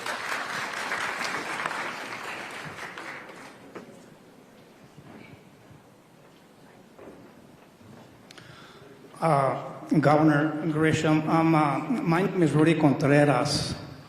I'm from Bordo, New Mexico, Otero County. First of all, I want to say something here that first, I'm not trying to paint with a broad brush against any law enforcement or first responders, what I'm going to say, because they do a terrific job. Their job is very, very hard. I can understand that. I was in the military during the Vietnam War, and I can understand what these people can go through. It's very hard. But my grandson was murdered on 12/2019 in Alamogordo, New Mexico, at Motel 6, room 216. What happened here was an undercover operation by certain members of local law enforcement and confidential informants that were wrongfully targeting my grandson. This had to do with drugs, with cocaine. My grandson did not do cocaine, was not involved in trafficking cocaine or anything like that. But this goes back to September of 2018, when he attended this party, and they did at home, at that residence, whereby they recovered, I don't know how many pounds of marijuana and how many grams of cocaine, but during that search, my grandson was not present, but yet, a month after that party, this particular detective approached my grandson at his place of work and tells him that she had his wallet at the police station and that she wanted him to come and pick it up. My grandson told her, "You're mistaken. I have my wallet on me." He took it out of his pocket and showed it to her, showed her his ID. She simply walks away. A month after that, she arrests him anyway and charges him with cocaine possession, supposedly from a wallet that was recovered at that residence with a $12 bill that had cocaine inside, even though she knew that that wallet did not belong to my grandson. She clearly knew this. And the reason I know this is because I talked to my grandson like maybe 2 days after that contact that she made with him. But anyway, magistrate threw this thing out because there was not, I forget what it was. They couldn't prove that that was his. A month after that, this particular detective, the same detective, files a grand jury indictment against him, again, charging him with cocaine possession, but it was fabricated evidence again. And the reason I know this is because we have the lab reports, we have the affidavit for arrest warrants, not just on my grandson, but on the homeowner also. I was able to get these things. I was persistent, even though law enforcement did not want to provide these things to me. I was persistent enough to where I got some of it. And what I got clearly proves gross misconduct by law enforcement. Can I offer something first? I wanted just to offer a couple of things. One, your tragedy, I can't imagine the pain of your loss. Anyone here who's lost a family member to violence and crime, it's unfair, and I am so sorry. Thank you. But two, can I get my lawyers? Can I get your name and number? Because what you're describing, I'm going to assume is going to be very complicated, and that's all right. And I've got the time to dig into it. I can't promise results. I can't open up investigations. I have limited authority to do that work, but I can certainly make sure that a legal team reviews your documents, and I will do anything I can, including contact the Attorney General and the appropriate authorities to spend some time looking that over again. Do you think that could be helpful? Okay, yes, thank you. I was going to continue with this. I have contacted your office already. Okay. Were we responsive, or am I? And I want people to tell me when we're not responsive, because I have zero tolerance for that. And if I'm not doing a good job there, sir, then I make the call myself. So I'd be happy to call you. I hope that we've been in touch with you if you've been contacting us. Okay, this has gone through 2 DAs now. Okay. The first DA from Montero County recused himself 2 months after this happened to my grandson when he was murdered on July 12, 2019. He told us 2 months after that he was going to recuse himself, that he wasn't going to look at this case, he was going to forward it to somebody else, to another DA. He forwarded to the 10th Judicial District DA and assigning him as a special prosecutor into the investigation of my grandson's death. That DA sat on my grandson's case for a year before we actually he got back to us, and he said that he was going to send the case back, or the investigation back, to APD in Alamogordo to do a reinvestigation. We were against that, but he did it anyway.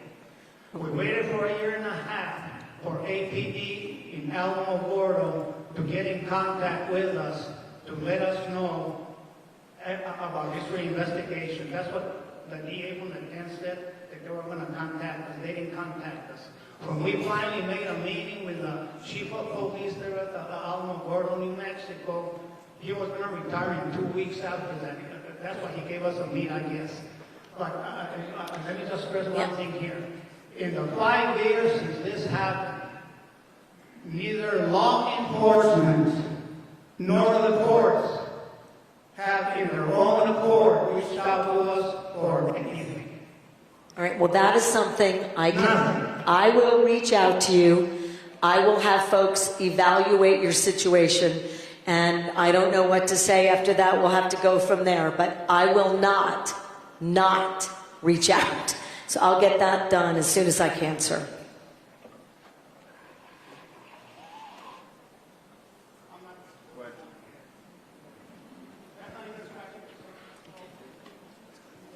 My name is Veronica A. Hernandez, and this is 3 incidents. A couple are driving the car. They have 2 kids behind, and they're arguing about sex. And he monkeys with the radio, and voila, my son's dead. June the 3rd, they hit him. He died on the scene. They brought him back, but by the time they got him to El Paso, he went into a coma. So he was homeless also. And he had just gone a block and a fourth from where he was on a corner. And I don't think that was right, that they didn't charge him. There was witnesses who said that he was driving fast and other, inattentive driver, but they said they couldn't charge him with anything. Just because he didn't have a driver's license, that's the only reason they charged him. I don't think that's right. And I don't know who to go to, but I'm steamed up about it. I'll do the same thing for you, ma'am. I'm not the law enforcement. I don't manage the local, any of that. But I can do a lot to get all the facts together quickly and to provide some basic answers. I do want you to know, and it doesn't sound like it's what happened to your son, and I'm so sorry. But we do have a pedestrian safety bill that is aimed at, I got drivers who don't go the speed limit and who are rushing through high traffic areas, and I have folks who are unhoused, sometimes panhandling, and sometimes, just trying to get out of the heat, and they're at risk of being hit and killed. They distract drivers. Drivers are at risk for killing or running into somebody else, and as many New Mexicans know, our pedestrian safety and our traffic safety issues are astoundingly bad. And so that's another bill I'm proposing to the legislature, and I think it has real merit. I don't know the circumstances of your son. Please give your name and number to Ms. de Blasi, and I will call you as well. I don't know that I can call everyone by tomorrow, but I will call every single person I've committed to calling by Monday. And I will dig into your son's case, and I don't know enough about it to provide any more information, ma'am. I'll do that.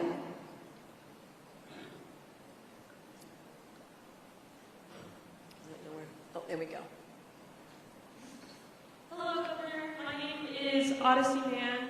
I'm from Mesquite, New Mexico, and I'm representing New Mexico at Yale University right now. And I wanted to talk to you about the narrative you've created here. Crime is a serious issue, and I appreciate you taking the time to come here and work on it. But we are stigmatizing unhoused people and reinforcing racism. And I ask you to deeply reflect on these stigmas that you are creating. And instead of being tough on crime, I'm asking you to reconsider funding youth program, mental health resources, infrastructure, the water issue in Sunland Park, and specifically the water has been contaminated with arsenic. People are getting sick. While I understand there needs to be a huge shift in our justice system, I ask you that instead of criminalizing poverty and blaming issues on mentally ill folk and unhoused people, invest in social programs. Brian Stevenson said, it is easier to be rich and guilty rather than poor and innocent in this country. Crime is a social issue, and it is a lack of resources issue. It's a poverty issue. So I ask that instead of criminalizing it and putting this narrative of tough on crime, that you put these issues back into the social issues of our community. Thank you, Governor. You're welcome. And it's a very valuable reminder that that is not my intent, and that is not what happened in how you hear it framed. So that's advice I'm going to take to heart. But I am trying to redirect this intersection. It is real, and I can't get to the people. Most of the shelters can't either, which is why many of the shelters in New Mexico also support these interventions. Because folks come into the shelter with firearms, knives, and machetes and hurt other unhoused individuals who are innocent victims. They are also trafficked. They are also required to do panhandling, and it's organized. Then they are drug trafficked, and they are a voiceless set of victims in America. I will tell you this. I will take any coaching and mean it in a meaningful way. I had an unhoused mother and her child live with me for 3 years. I had an unhoused 94-year-old live with me for a year. I had an unhoused family that only couple, husband and wife. We didn't make it very long. I came home to behavior that was unsafe for all of us and couldn't do it anymore. So my intention is never to discriminate or treat people in an inhumane, undignified way. But I will tell you, my belief is we don't even get to the folks who need us for dealing with this circular system of risk. And the people that I'm trying to serve in this way, and it's harsh. I don't want to candy coat it. That's you heard that correctly. But if you have been accused of multiple rapes, living on the streets, and you can't say yes to treatment, should that person still be on the streets? And what about the men and women who were accosted? And it's happened to all of us. Imagine my situation, and it's not just me, it's everyone. And I've been asking for these for years. I talked about AOT 20 years ago. My daughter-in-law was held in a headlock with a large rock by a defendant who's been before the courts 33 times, and he tried to kill her. Put her head on the ground, and he took a large rock and he hit her in the back of the head, hoping to kill her so many times that he cracked open her skull in several places, and she was in the ICU for 8 or 9 days. I'd like to tell you that this is an anomaly. It is not. It is not an anomaly. I have been chased. How many of you have been chased? How many of you have been chased with people with weapons? I have police protection. Imagine how unwell a person is to approach me when I'm traveling with 4 armed police officers. We didn't hurt this person. I tried to get this person's name and number. I called the Albuquerque police. They didn't come. He doesn't run Albuquerque police. We're at a very interesting crossroads. My intention is not to vilify or criminalize poverty. We're one of the only states in America that's moving out of poverty. We have one of the best records now for dealing with food insecurity, and it's not enough. We need more housing. We need more services. I am clear. I'm going to spend $20 million, and I want people here to know this. And I don't get legislators who ask for money for treatment centers and homelessness. All of that comes out of the executive branch. Now, I don't understand that. I'll bet you don't understand that either. That is not true of counties and cities. And if it's in their priorities, I find a way to fund it. I'm just checking to make sure they don't think I'm fibbing. I'm funding everything everywhere. And it's not enough. And we should be preventing people from being homeless. I want everyone to be safe. I want them to be able to live independent lives that I don't dictate. But I can't have really dangerous people on the streets. And that is creating a whole host of other public safety issues. So I was just preaching. I didn't mean to do that. But I'm going to need help in the way in which I communicate these issues. Because if it sounds to people like I think everyone should be in prison, that's not what we're saying. It's treatment. It's committed treatment. And 2, if we're saying that everyone who's unhoused is mentally ill, that's false. If we're saying that everyone that is unhoused commits crimes, also false. If we're saying that people who are unhoused aren't victims, that's also false. If we are saying that people who are unhoused don't need other services, and many of them won't say yes to services. Now, these are not people we're trying to commit, but I will tell you I spend a lot of time. How many of you have done ride-alongs? How many of you have gone to encampments? How many of you have offered services? Okay, but not enough of us. How many times do they say no? How many times do they turn you away? How many times do you show back up? So I want to help, and I'm not trying to mandate that every person live like you or me. But they can't be in a place that drives risk. I have children living on the streets. I have an 11-year-old, 11, who's being detained in Albuquerque because he murdered 2 individuals. 2. Where should he be? He was on the streets. I don't know where his parents are. Should he be on the streets? How did he get a gun? I'll tell you, a felon in possession of firearms who's not in jail and should be, gave an 11-year-old and turned him into a drug dealer and gave him a gun. That's how. That is going on in your backyard. And honestly, I hate it.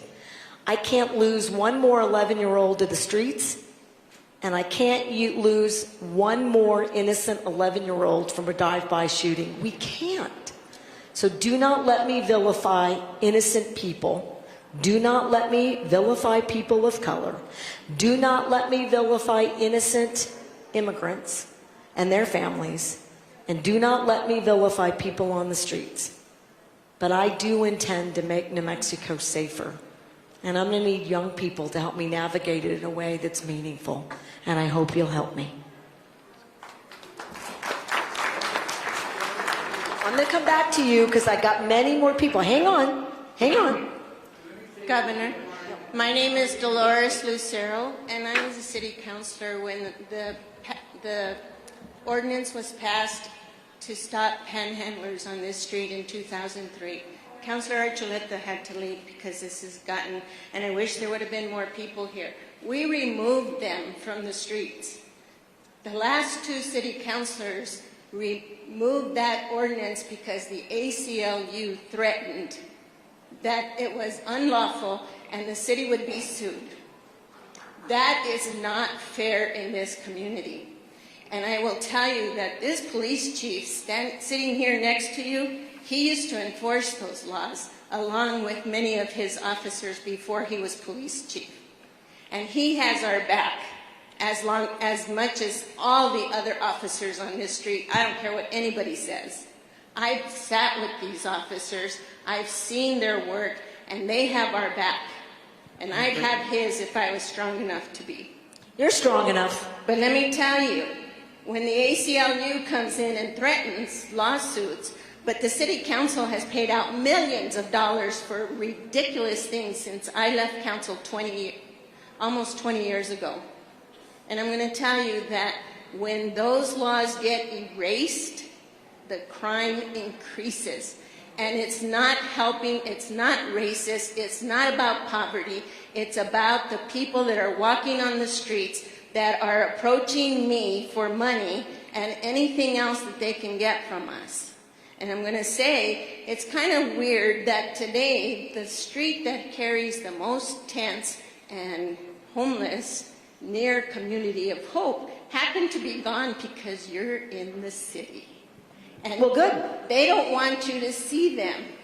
Trust me, they'll be back tomorrow as soon as you're back in Santa Fe. Well, I'll come back unannounced. And I tell you that there is no one that will support us more than these police officers in Las Cruces. And I grew up here, and there were only 12,000 people, and there's 120,000 people. And I would never feel fearful because I know I can rely on them. I want to say something that I haven't said. The people up here have been educating me and supporting every effort to make you safer. So they're not up here to sort of debate it, or they are completely on board and are giving me any number of ideas and never say no to trying to help. Two, I agree with you about the panhandling. And I'm going to say this, I need ACLU to make sure that we are following the constitutional requirements. We do. And you need another group to hold those checks and balances. And I would tell you that there are many things that the ACLU and the executive branch are going to be on the same page about. Like, for example, if I needed them, they're going to help me push back against Texas, who tries to get illegal information about women who are trying to get reproductive services. So on that side, right, yay, ACLU. Okay? On this side, I think that they're too narrow. They should do their job. Here's where I'm really with you, and I wanted to say it out loud. The ACLU will do their job. I get sued like the city council does about every 18 seconds. I think that's unfair in government today. I think it's too much, but it's the system. I accept that. But when that threat causes police officers or any jurisdictions or a DA or a county or a city not to do their job, and I'm using them as examples, they don't do this. Shame on us. And right now we've got a U.S. Supreme Court that says we can be doing more in these spaces. So let's do it. And if we write a bill that's too broad and the ACLU does its job, we're not going to vilify. Remember, these are the rules of engagement. No pointing fingers. They can all be pointed back at me. I can take it. And we lose, then we write it again so that it works. But we don't stop trying to protect each other. So thank you for your good work. Too bad that we're back here again, but we have a unique opportunity to stand up for each other, to demand changes to the law, and we should be writing them so that they meet the constitutional standards, and I believe that we are. It's not just the laws that are not working, it's the people behind those laws that are not doing their All right, you and I are going to have coffee because I need to know about all this accountability. I take everyone's point of view seriously. I know that I'm staying as long as you guys can hang in. And I'm sorry I'm so long-winded, but it ends up helping me define where we're headed. So thank you for forgiving me my weakness. Hello, Governor. Hello, Governor. My name is Jose Saldaña, Jr. I'm here on behalf of the community of Sunland Park, New Mexico. We have a big issue with the water, arsenic water. I'm here that on July the 7th, we demanded three demands for the water of Sunland Park.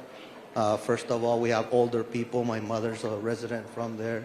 She's been over 50 years in Sunland Park, and we've had always issues with water.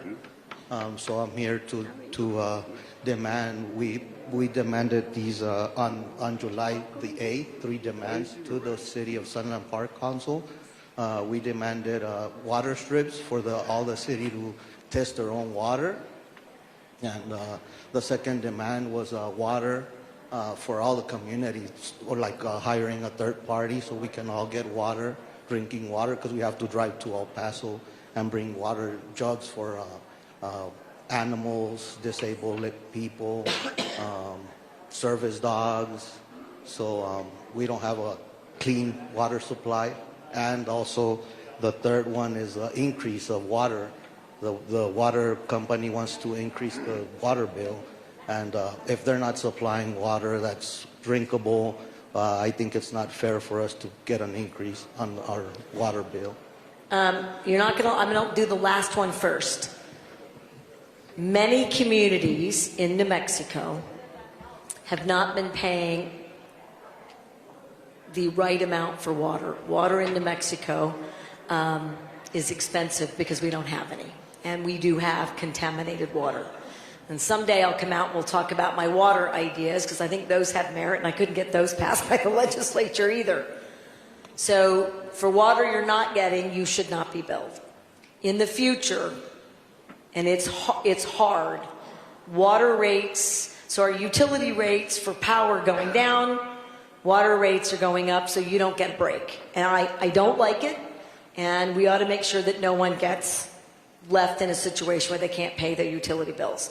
2, we were out here in July, and between the village or the city and the contractor, there's been a mess, which you just pointed out. Everything you say, I know to be true. 3rd, our environment department has found an appropriate contractor. We're managing the contract. We're going to get the water cleaned and restored. I wish I could tell you that happens on Monday. It will not, but it is coming right around the corner, and we're taking responsibility for the effort because the local government is in a conflict, as you pointed out, with the old contractors. So they can fight, and I'm going to get water to you.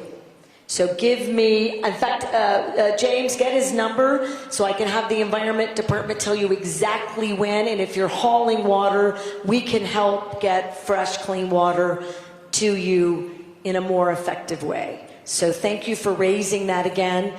I'm aware, and we're on it. I think we're putting in like $7 or $8 million, I think, to get it up and running. I can't remember, but it's happening right now. Okay. Good evening, Governor. Thank you for being here. It's very hard for me and my wife to be here. She actually wrote this down, so please excuse me while I read this to you and everybody here. Good evening. My name is Patricio Delgado. I'm the father of Joaquin Miguel Delgado. On Friday, December the 9th, 2022, Joaquin left Oregon Mountain High School. Walking, he was on the sidewalk located on the relief route on the north side of the school. Every day, there are many students walking north, east, and west. There is a sign posted of 35 miles per hour. The traffic merges onto this relief route from Highway 70. There are no school zone signs, no flashing lights.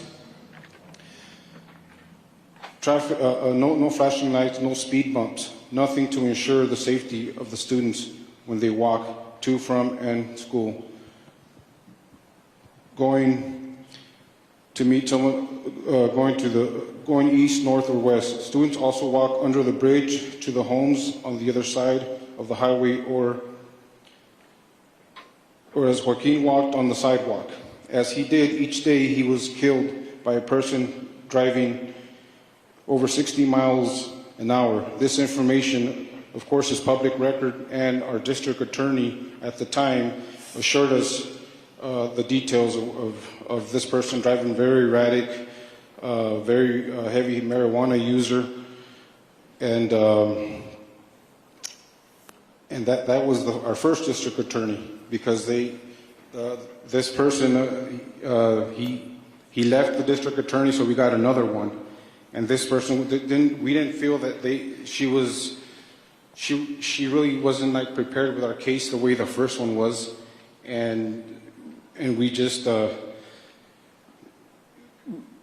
that's the information they gave us. So the person who killed my son was indicted.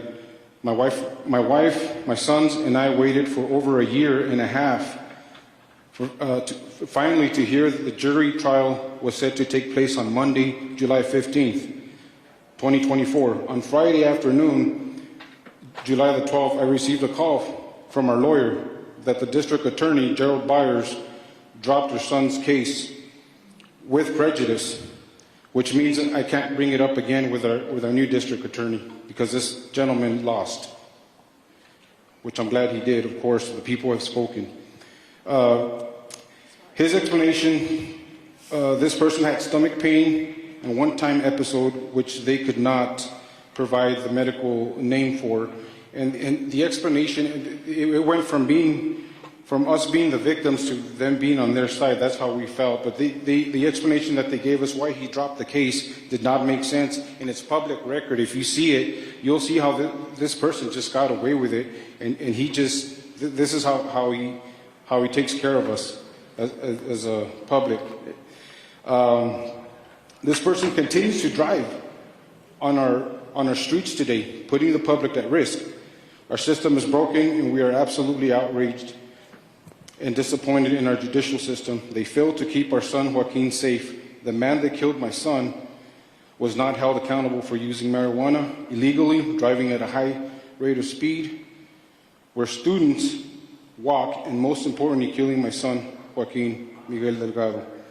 Thank you for hearing us, and that we just feel like our district attorney really failed us. He didn't have the right explanation. The jury was already set to be on Monday, and he just drops everything on Friday, just like that. And he didn't even have the courage to call me. He called my lawyer. He couldn't even call me.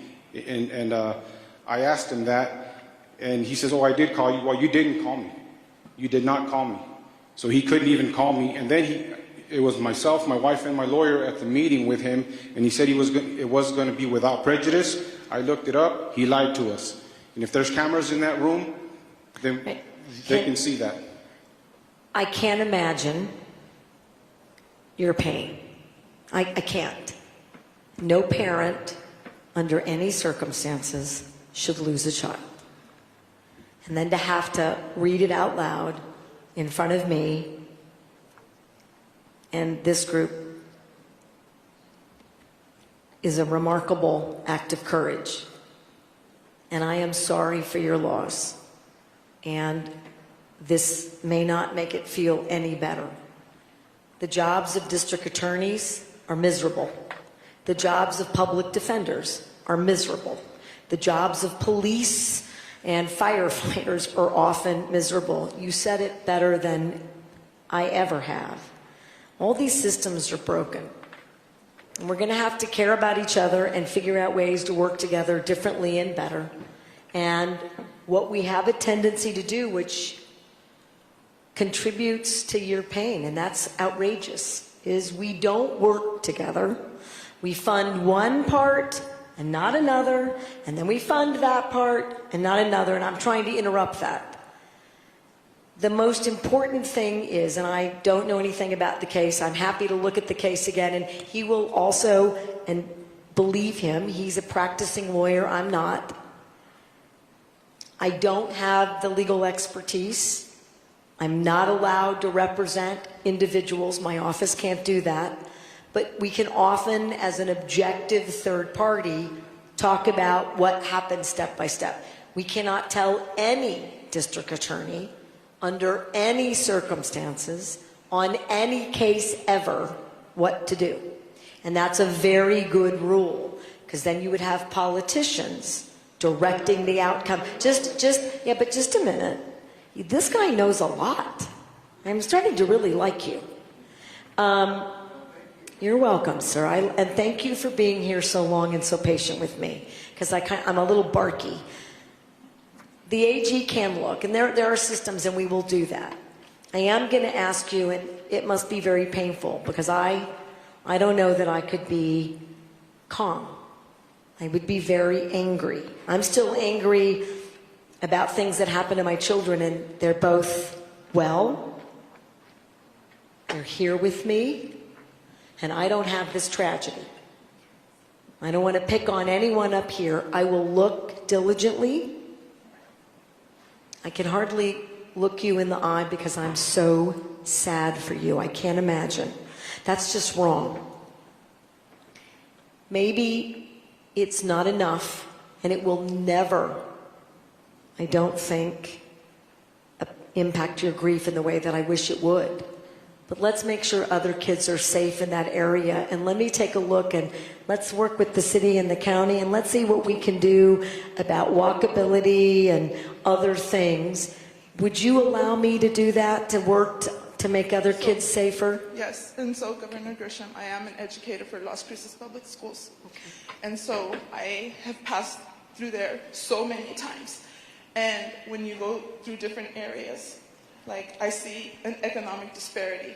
There's no light. There's nothing there. If you just took a drive tonight to go through there, there's nothing to warn you that there's children crossing. And they're going under the bridge. There's people coming at a high rate of speed right off of the highway. There is nothing there, and it's not okay. When you look at the other schools, they have all the lights flashing, they have the speed bumps, and this is not in front of Organ Mountain, and that's okay, because it is going to happen to another child. It is not okay. There's hundreds of kids that are walking to go under the bridge to meet their families or go to the housing developments that are over there. And so it is possible that it could happen again, because there's nothing there to stop them to go down slow. They all come in fast, all the people. Just to take one look at it, you would see with your own eyes I'm going to drive. What place is not okay. I'm going to go there tonight. Okay, thank you. All right, and I will call, and we're going to do something about that. I'm going to need some other, I know it sounds like we're just spending money like drunken sailors up here, but we can redirect our priorities. I'm not intending to make this community feel like we can willy-nilly just throw money at a problem, but we have some strategies where when we know there's an issue that one of us hasn't had enough by ourselves, that we can leverage. And again, I know everyone up here is touched by your story. Okay.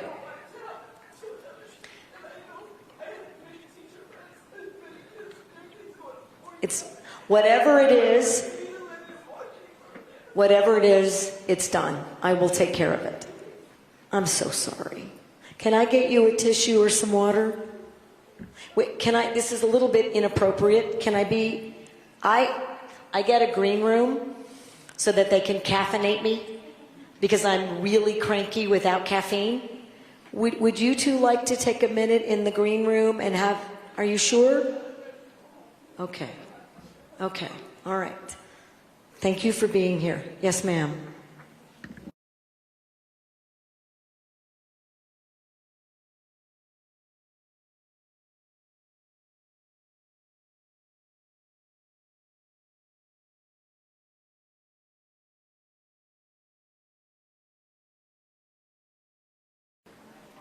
It's all right. And then this gentleman was very kind and said that we could do two at once. Thank you, sir. Thank you, ma'am. Hi, my name is Cinda Dillahunt.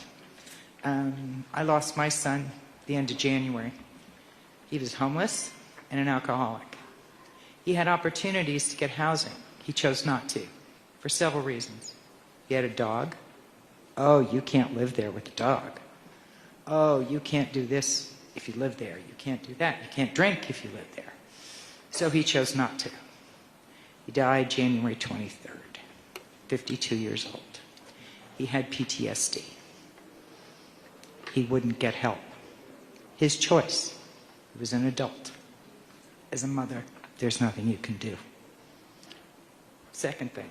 So please, when you pass your legislation, make sure you understand that not every homeless person is violent, okay?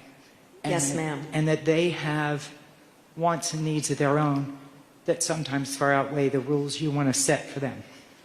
Second thing, just recently, in the last few days, I met a young man named David who is here legally. He walked over the course of a year 3,000 miles from Venezuela for freedom. Please remember that when you talk about immigrants. Not all of them are drug addicts. Not all of them are criminals. Some of them are beautiful people with beautiful souls. Please take that into consideration when you talk about immigration. Thank you. No.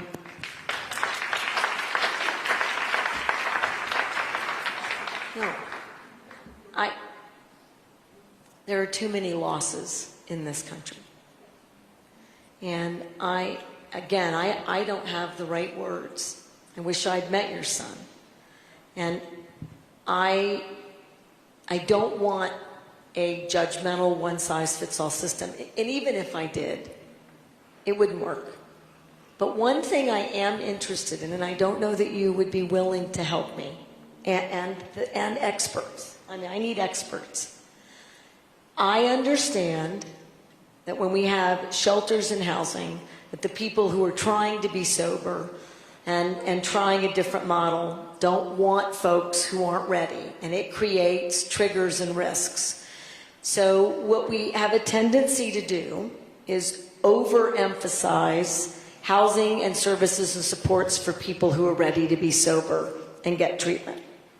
For non-dangerous and individuals to self and others, we're sort of lost. I mean, the whole country's lost. I don't think there's anywhere in the country that requires commitment for a person like your son, and even if they did, I don't think it's legal. But I am interested in another kind of program that recognizes that issue. And I had a great uncle, and my grandmother called me and said, he's in real trouble. You got to do something. And he was in public housing. He was stealing everyone else's electricity. He was tied naked to a chair. He was in his 90s because he had engaged in solicitation and didn't have enough money, I don't think. And so my grandmother said, you got to do something. Well, there are not programs for my uncle back then, and there aren't today. I found a place, not the best place, but I found a place that would let him have alcohol. He was an alcoholic. And so we managed that so he had dignity. He couldn't have all the alcohol he wanted because he would get a little rowdy. He could have a lot of alcohol. It took a lot of work. He died with dignity. He should be able to. He was a former state legislator. He was one of my favorite people in the whole wide world. He was not dangerous. He was not mean. He was not angry. He was an alcoholic and he had other life issues. And he needed a place to be where he could be who he is. There are no places for anyone, really, in that situation. I'd like to think about a model, and I don't know what it looks like. I don't. If I did, I would just tell you. Would you help us? Okay. And you know where I'd like to focus if you don't mind? I have a lot of veterans on the streets who are self-medicating with both drugs and alcohol that I would like to do more to help. I'm feeling like I'm not doing enough there. But if we had a model that wasn't so strict, I think we might be able to do more there. So can I get your name and number? I'm so sorry for your loss, but I'd like to learn more about things we could do differently.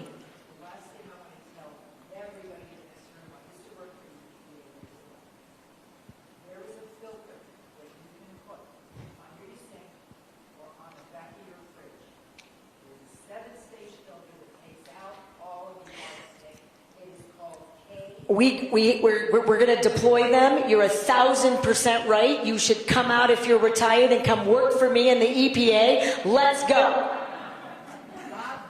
Oh, dang it. Okay, but we're going to take care of that water problem, and you're 1,000,000% right. All right, Kilo David Frank. I'll make sure it's the right one. Yes, sir. I said I wouldn't talk before you spoke. I hope you'll forgive me. No, you're fine. Okay. You're welcome. My name is Ramon Pacheco. I work at a local grocery store as one of the managers. And just to reiterate what everyone said as far as being threatened as women, just breaking in, it concerned me when you first came out and you said that there were 16,000 cases and only like 3,500 of them were individuals. I know one individual that's around this town that probably has 10,000 of those. Sadly, we talk with other grocery stores, the cops. We can mention this gentleman by name, and they will tell us if he's in jail. If he's not in jail, he hits all around town. Sadly, as an individual, independent grocery store, we don't have the luxuries of writing off on the bottom line losses, and him and other people take hundreds of dollars of alcohol from us, and it's to, sell for drugs. It's been 2 to 3 times, sadly, that we've had to encounter him ourselves. Cops always tell us to stand down, but again, there's nothing we can do other than to stop him ourselves. On a positive note, we haven't seen him in 6 months. I don't know if the cops have seen him. I won't mention his name publicly, but we'd like to get these people off the streets. And like you said, you enacting the legislation to pass it and get them locked up more than for one day. You go to the NewMexicoCourts.com. He has 4 pages, all dismissed, sadly. And I'm sure there's many more people in this town that are just like him. And I just want to say, as individuals, it's really hard to have that cut on the bottom line. Thank you. I appreciate your comments, and that is exactly what these laws are intended to do, exactly the situation that you've described. Good afternoon.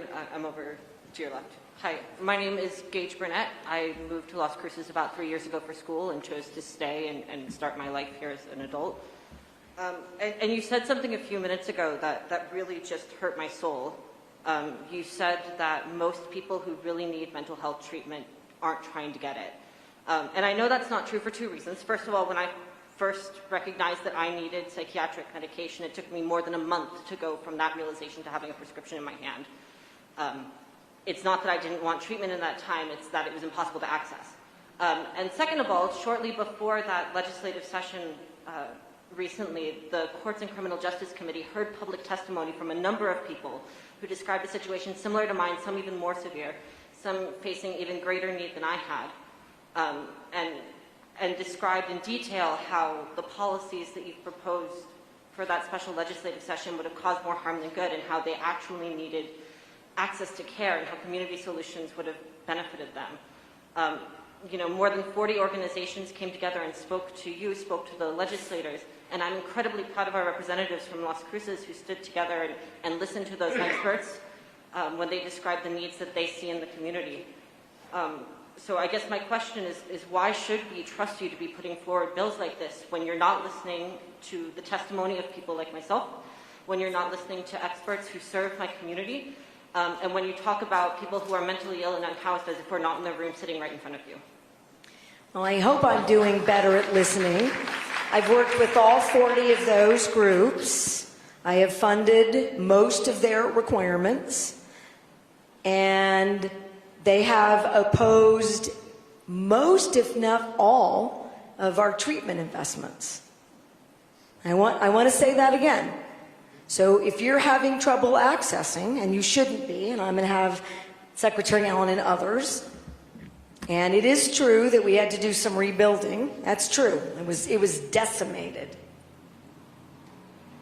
But these same groups that I admire, and I said nice things and should about the ACLU and their job, and Equality New Mexico, and all the and Olay, and all those folks, they aren't giving us treatment proposals or community investment proposals. They aren't recognizing that there is crime, there is a nexus. It's not all individuals. And I do hear you and meet with you.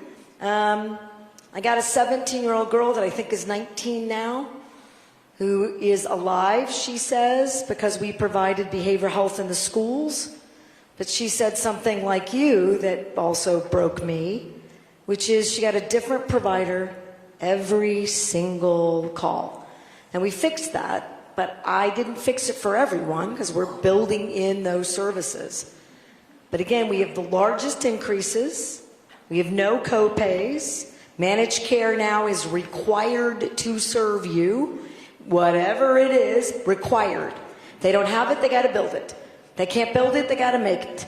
They can't make it, they got to find it. That is their job. And we've got a lot more money coming in. But we have spent billions with a B. Community health. The big issue that you all, not you, that was unfair, I didn't mean it like that, but in representing the 40 groups, the big thing that they have asked us for, we've been doing, but they had no recognition, which is a certified community behavioral health center. Well, other states are just starting them. We have many, and many more are coming, and so I don't know how they didn't know about that or aren't following that. Their job is to make sure that we craft this narrowly, and they should do it. But the AOT, for example, program here, which I don't think anyone feels is overreaching, that is not treating people with dignity and respect, these same groups opposed it for more than a decade. And without solutions, are creating, I think, more harm than good. And so I'm sad that we're not on the same page. I will be very careful. I'm sorry that you disagree. Maybe there are things that we can't agree on that I can do better. I'd like to know them all. And it also takes courage to identify your own journeys. Having you here is meaningful. I thank you for that. If I could just ask as a follow-up then, why didn't you choose to delay the special session once all of these critiques came to light, once all the Democrats in the House and the Senate were united in their critique of your bills? Well, they promised a fair process, and I will tell you it was not fair. I'm not a stranger to how the legislature works, and I don't appreciate that any body of government doesn't play fair. That's one. Two, mayors, county commissioners, city councilors, county commissioners, sheriffs, police, businesses, families, communities, neighborhood associations, community service organizations, veterans, let me think, and about 400 other organizations have been asking me for 5 years. And for 5 years, I have made a number of proposals. And again, this is important for everyone to know. The legislature did not fund rural health care delivery for behavioral health. I had to do it multiple times, and they only partially fund it.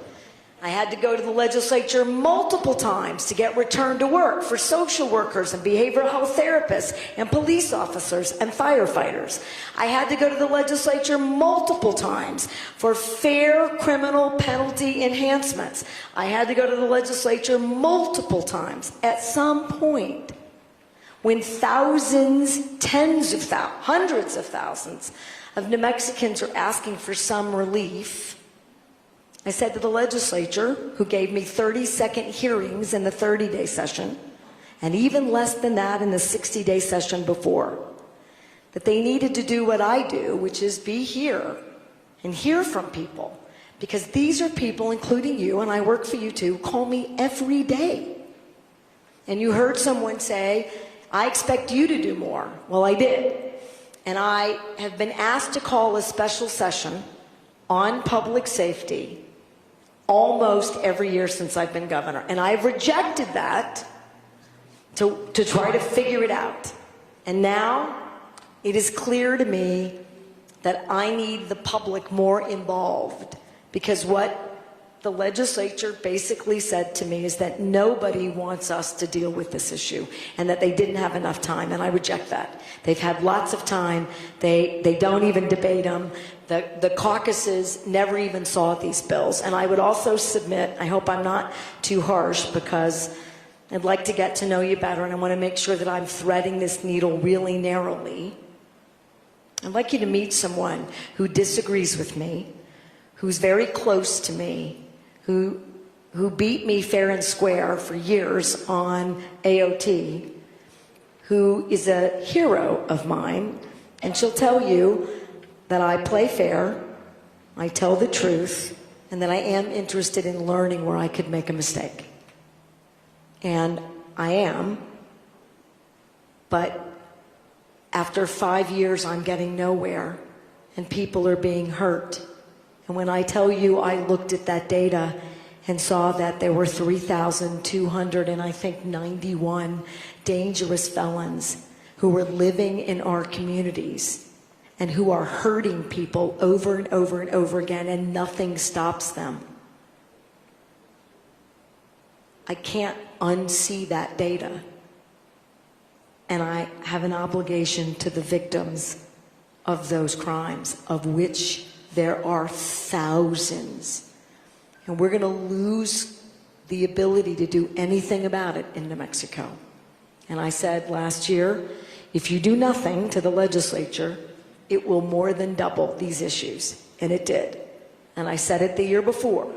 And I said it the year before. And it's been true every year. And at some point, New Mexico will have no road to resolving these issues fairly. I'm going to say that one more time. We will have no road. And how do I know this? Because I'm meeting with behavioral health experts, individuals with mental health issues and behavioral health who are designing our critical care response services and school-based health centers. And I'm talking to jurisdictions about the challenges they now face, and they're immense. So I hope you'll give me that opportunity. I apologize that I was preachy, and I appreciate that you're here. And it needs to be narrow. It does. And I thank you for sharing your thoughts with me. Good evening, Governor Lujan, secretaries and department heads of our local agencies. My name is Angie Thornton.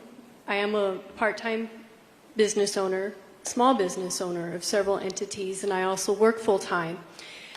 I have several issues that I wanted to address. However, I want to focus on one, and that is public safety. And as a business owner, it's unfair that we work very hard, that we put our blood, sweat, and tears. We service our community. We make the decision to live here and to have our businesses here and to work here, give our economy here. And it's unfair when we have people that are breaking into our properties. And I've had several thousands of dollars of damage. And we're just asking for your help as a business community. And I know it's been said before, but I wanted my voice heard tonight. I made the sacrifice to be here early, to stay this long. And these are very important discussions. We want to support our law enforcement, and we're very adamant on the support for our local police department, as well as our county and state of the Real-Time Crime Center. And by having boots on the ground, where they can have properly trained citizens that can contact the police. So that way when they see that Las Cruces is a community where they're law-abiding citizens, people are thriving again, businesses are thriving. It broke my heart to hear of businesses close because of all of this nonsense. And I'm not a native Las Cruces, but this is my third time being back, and I love this community, and there's a reason why I'm here. And I do hold the people accountable that are my leaders, whether they're elected or appointed. And I have very high expectations, and I'm willing to help serve. I am willing to bring solutions to the table, and one of which is establishing, and I've had this discussion with Chief Story in a passing conversation at a community event of getting local citizens to help volunteer, or even retired police that are coming back to serve in the Real-Time Crime Center. We support our law enforcement. We want this to be a safe community where our families can grow up and thrive, and children can enjoy and not be afraid of being attacked or having a needle stuck into them. Thank you, Governor. Thank you, Chief Story, and all of the secretaries for hearing my voice. You're welcome. Do you want to do real time? Because I don't know enough about the specifics there, but if you're interested, I'm interested. If the chief is interested, I'm interested. So do you mind if he responds? Please respond. Yeah, thank you for bringing that up. One of the successes, because good news is should be welcome at this time. We talked about a lot of negative stuff, but our city council fully funded our real-time crime center. The state legislature also gave us $650,000 this last session towards it, and we have some federal money from Senator Heinrich's office. Collectively, that is going to get us off the ground. Now, all we're waiting for is the construction to be done, to hire the personnel, and we're off and running. Our goal is January, and it's going to be tight, but we're hopeful that we're going to meet it. And the volunteer program, you have Deputy Chief Woodinda back there. He's working on the volunteer program. We got to get it right, but that is a way to leverage our citizens to help us fill in a lot of the gaps, especially because we're short on officers. And if I can make a quick point about just the businesses. So far this year, we're barely past halfway. We've had 1,490 vandalism, criminal damage to property of our businesses and our residences. The Family Dollar store on South Solano has had their windows broken out 7 times so far this year. I've got multiple businesses that have had 2 to 3 times where they've had windows broken out. When we talk about competency, it's all interconnected. And that's the thing, you cannot separate one of these things that we're talking about from the others because they are connected. But so far this year, I have 2 people with 14 arrests. I have 1 person with 12 arrests, 1 with 11, 1 with 10, 1 with 9, 2 with 8, 2 with 7, and 12 with 6 arrests. Just so far this year, we're in July. Every single person on that list has competency issues. And so when we talk about competency, we're addressing the people that are committing crimes and victimizing our citizens and businesses. We're not talking about the people who are suffering from mental illness, who are not a harm to themselves or others. We want to provide services to them, but when we're talking about civil commitment or anything related to it, we're talking about the people who are committing crimes and victimizing our citizens. They are harm to others.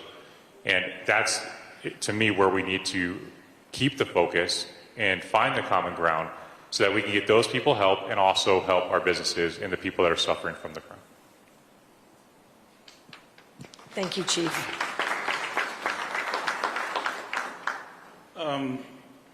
Over here. Hi. Thank you, Governor. My name is Micah Pearson. I am an advocate, one of those advocates that actually worked on AOT. I'm one of the people who worked with Jamie and put together AOT and worked with Senator Payben to get it passed in the beginning. I also served on the Behavioral Health Planning Council for you. Thank you. So, one of the things that concerns me this evening is the whole looking at everything as a binary solution, where we're looking at everything as black and white. So earlier you asked us to raise our hands if you've ever been chased and chased with a weapon. And I raised my hand. Yes, I've been chased, and I've been chased with a weapon. My wife chased me, and chased me with a weapon, with a knife, as a matter of fact. And when the police came, I was arrested because I have a mental health condition. I have bipolar type 1 rapid cycling with psychotic features. They heard that, and they took me away and put me in jail because they heard that and I was a public safety issue. Because that's the kind of thing people hear. But I just wanted to bring that up because I'm worried about that being the conversation people have.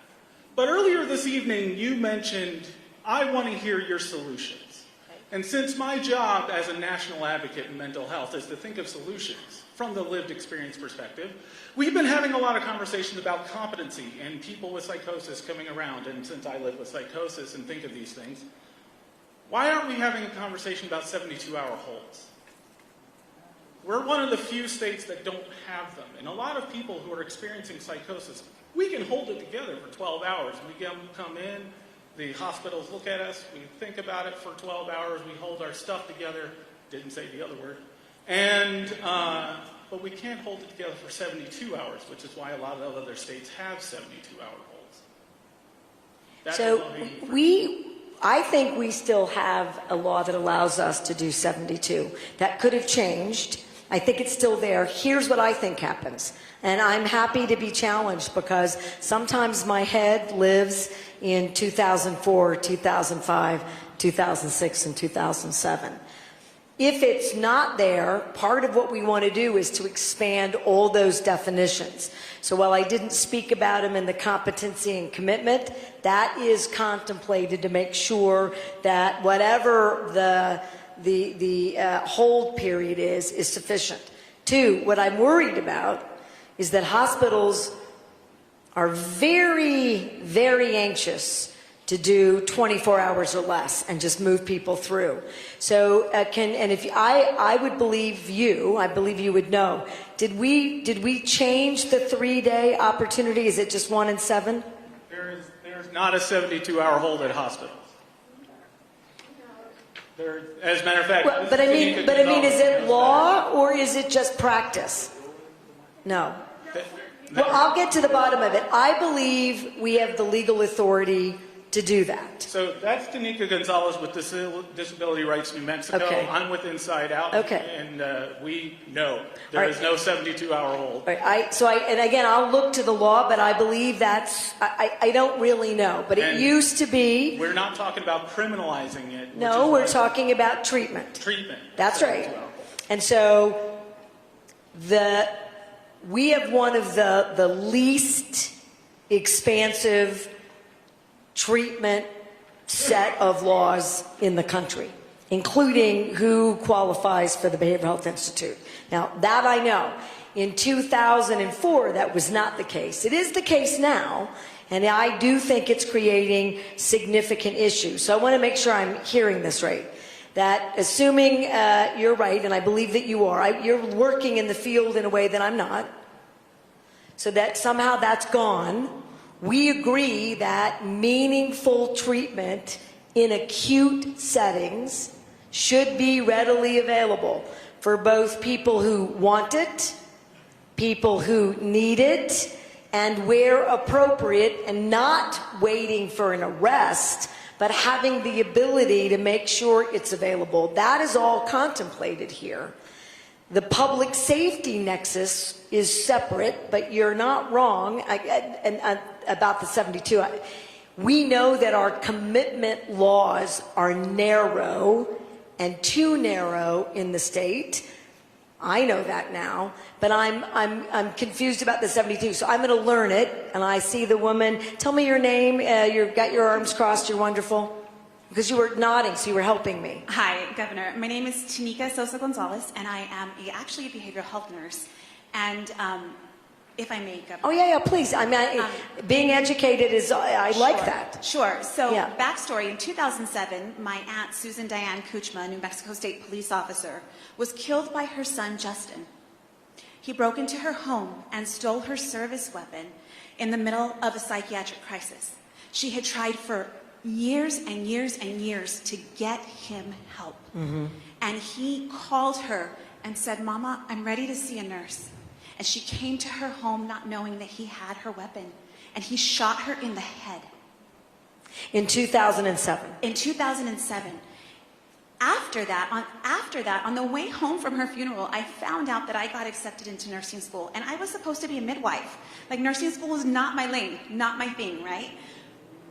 But I took that route, and for the last 15 years, I have been working in this state trying to just get a 72-hour hold. 43-1-10 is what Chief Story and all of these officers use to bring people in for an assessment or evaluation.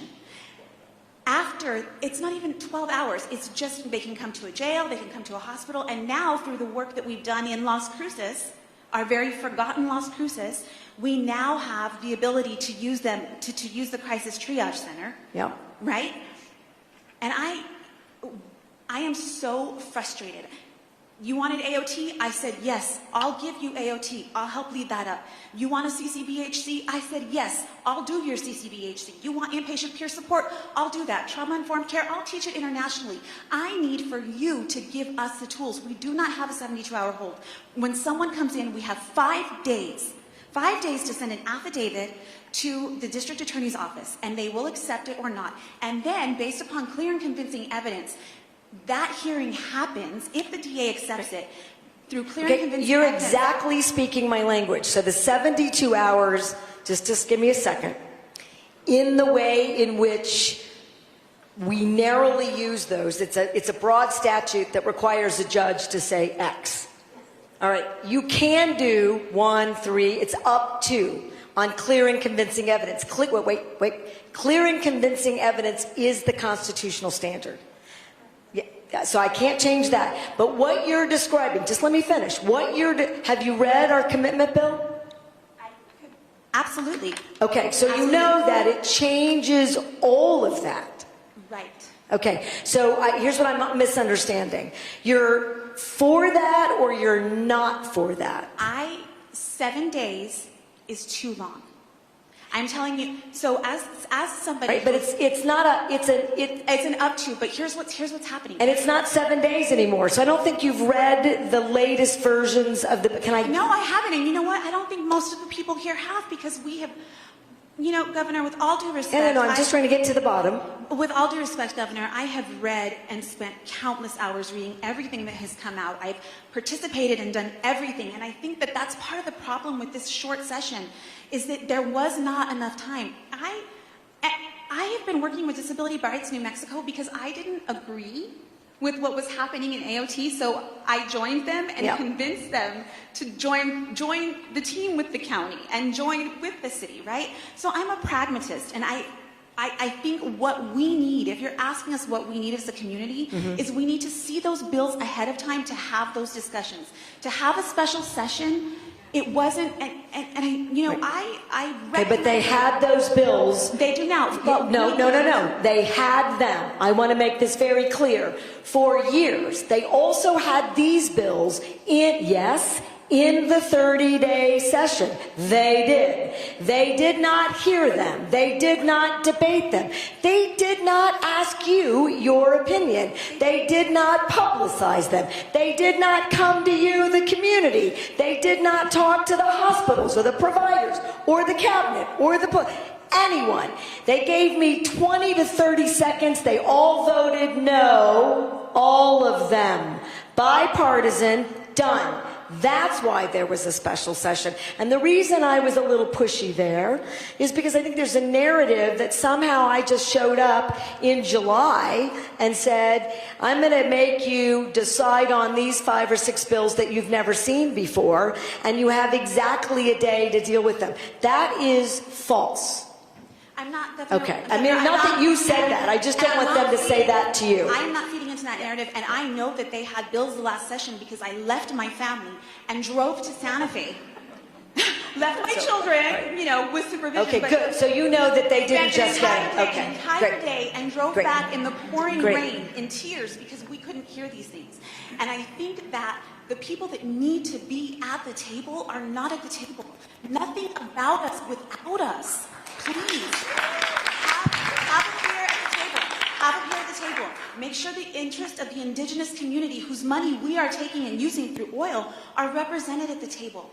We're doing all the things and we're here, but like Micah, reach out to us. I'm exhausted, soul tired. We can do this together. We need a behavioral health collaborative and we need to move upstream and, trauma-informed care. We need to move upstream and deal with CYFD. Juvenile justice probably doesn't belong in CYFD, or it needs to belong there differently because it's not working. And that's the other part of this, is we're talking about adults, but I have two twice exceptional children, both minority children, who are very now high risk for being involved in this system. So please do the upstream work too. If you're coming here asking for solutions, this community has it. We have AOT because we work together. It's here in Las Cruces. It's not up north. No, it's a lot of places, it's only partially successful here. That's fact. But your AOT team will tell you. I mean, we were a national best practice when I was on it. Well, get back on there. All right, so I want to move on, but I want to tell you, I'm happy to work more directly. I have had 25,000 hours of meetings with advocates, not you, and I need to include you directly. But this has not been without the advocates. I came from that community. So that's also false. And we're not going to agree on everything. But we've done more upstream work in the last 5 years than we've done in this state in 30 years. It is true, and more is coming, but we have to deal with a revolving door of serious issues. I'm talking about serious felonies, and I'm talking about people who are going to need that intersection. I am not talking about every behavioral health issue. And I worry that somehow that's been translated to that. And if the commitment bill is too broad or too narrow, I'm coming right to you, and that woman who is the best healthcare expert, maybe next to you, I'm not so sure now.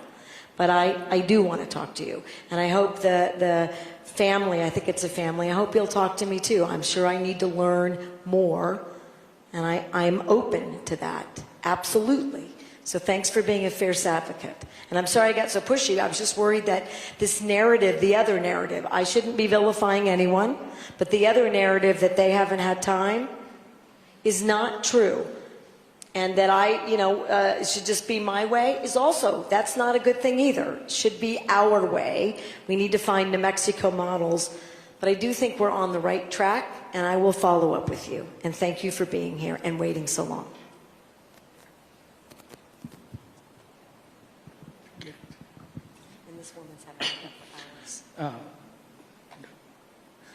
Good evening, Governor, and bienvenida, welcome. My name is Lorenzo Villescas.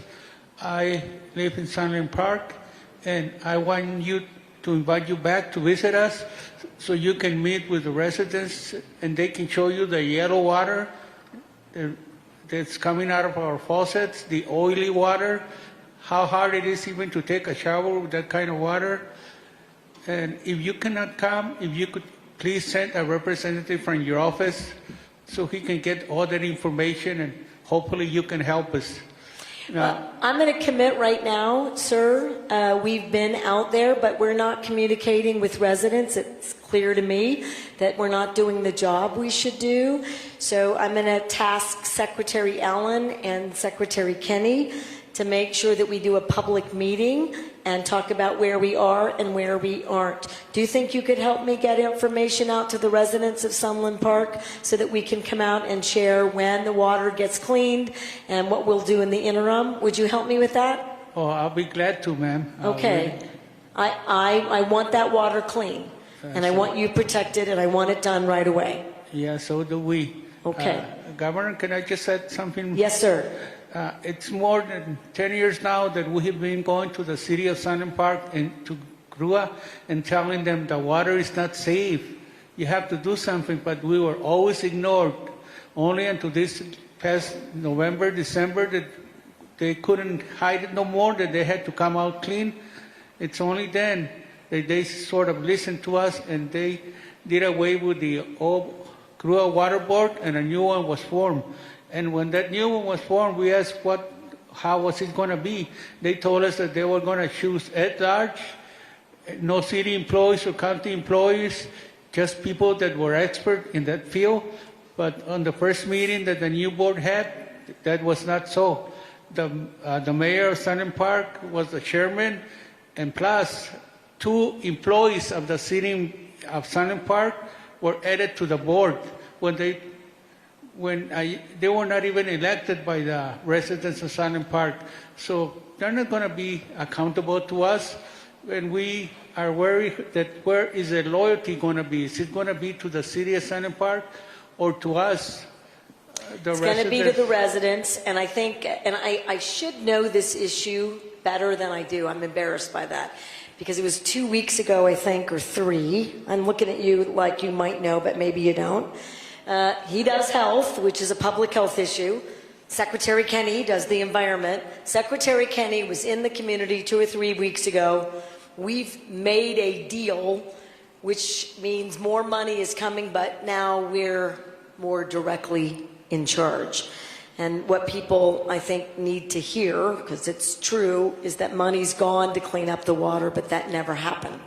So now the state's going to do it more directly. So I think you can rest assured that folks locally who maybe got into a bad contract or situation or made a mistake, we're going to take it over and provide the money directly. And by over, I think we choose the contractor, they're accountable, we look at the results. So you won't have to worry about who's loyal to who, and you shouldn't have to worry about being protected, because we're going to come in with an independent entity and just get it fixed. All right, we're just going to get it fixed. Thank you. My name is Sarah Smith, and first off, I just want to say most elected officials don't seem capable of seeing that what they thought was true is not true and changing their mind. So thank you, and I'm sorry that it took your family being hurt for you to flip and realize that. Well, I did this before they were hurt. Good. So thank you. But I probably would have done it right then too. So that's a fair statement. But I made these decisions long before my own family was hurt, and I wish I had done them, and I wish the legislature long before your family was hurt. Now, I wanted to touch on one other thing here, which you've talked about housing being a very important part of this whole picture. And you being the head of the state can set the tone for what that looks like in the state. Here in Las Cruces, housing has been given to homeless people with no accountability, no requirements for sobriety. I'm going to use Desert Hope as an example. It was on the corner of Pecos and Foster, partially paid for by the city of Las Cruces, and it was a disaster. It completely destroyed the neighborhood with drugs, needles, sexual harassment, all kinds of stuff going on. I talked to people who lived there who were saying, I'm trying to get out of this and I can't because there's chaos and fighting all day. There's drugs right outside my door. That model does not work, and I'm hoping that you can set the tone to do something different statewide. If you haven't heard of it, please look at Boulder Bridge House in Colorado. It's a work-first model, 73% success rate in rehabilitating people, getting them back ready to work within a year. I'm glad you know about it. But statewide, I think this is something that really needs to get looked at more heavily, because there's just this idea of like, we just need to give housing first, but we're seeing it does not work. We're seeing a lot of mistakes, Ernest, in Albuquerque, Santa Fe, Cruces, Espanola, Taos, all over. And I am interested in a model, you know, that is, I think it has to be small. I think that's the key, is that we try these non-sobriety or where we don't have rules, but they're huge, and you just can't manage it. Small, I think we can do things. So I think we can manage both these concepts, but not together. I really promoted some key providers, frankly, during my last campaign. I mean, I'm already elected, so I don't have to politic. I just want to solve these problems. But we were converting apartments as fast as we could. We were hiring companies and folks, nonprofits, to come in and provide services. And they can't manage 100 people and 50 people in a housing environment with 1 or 2 case managers. It is literally, I'm just going to say it out loud because it's true, it's chaos. And it creates chaos in every neighborhood. The people in the apartment complexes are asking us for help. They don't feel safe. They're locked in their apartments. They are terrified. It spills out onto the streets and the neighborhoods. It's really hard. So we've learned an important lesson. We copied that and we tried it in Gallup and it was working. And then we expanded it, in my view, a little too fast, and they're too big. And I agree with you. And I really like the Boulder program. I haven't personally seen it. I just know about it. I think you might have raised that to me. That's why I know about it. She knows a lot about a lot of things. We agree with this, and I'm going to need help. And I want to make sure that I under-promise and over-deliver. $20 million is a really good start for addressing housing and homelessness. It is not going to be enough. That's one. Two, I want a statewide model.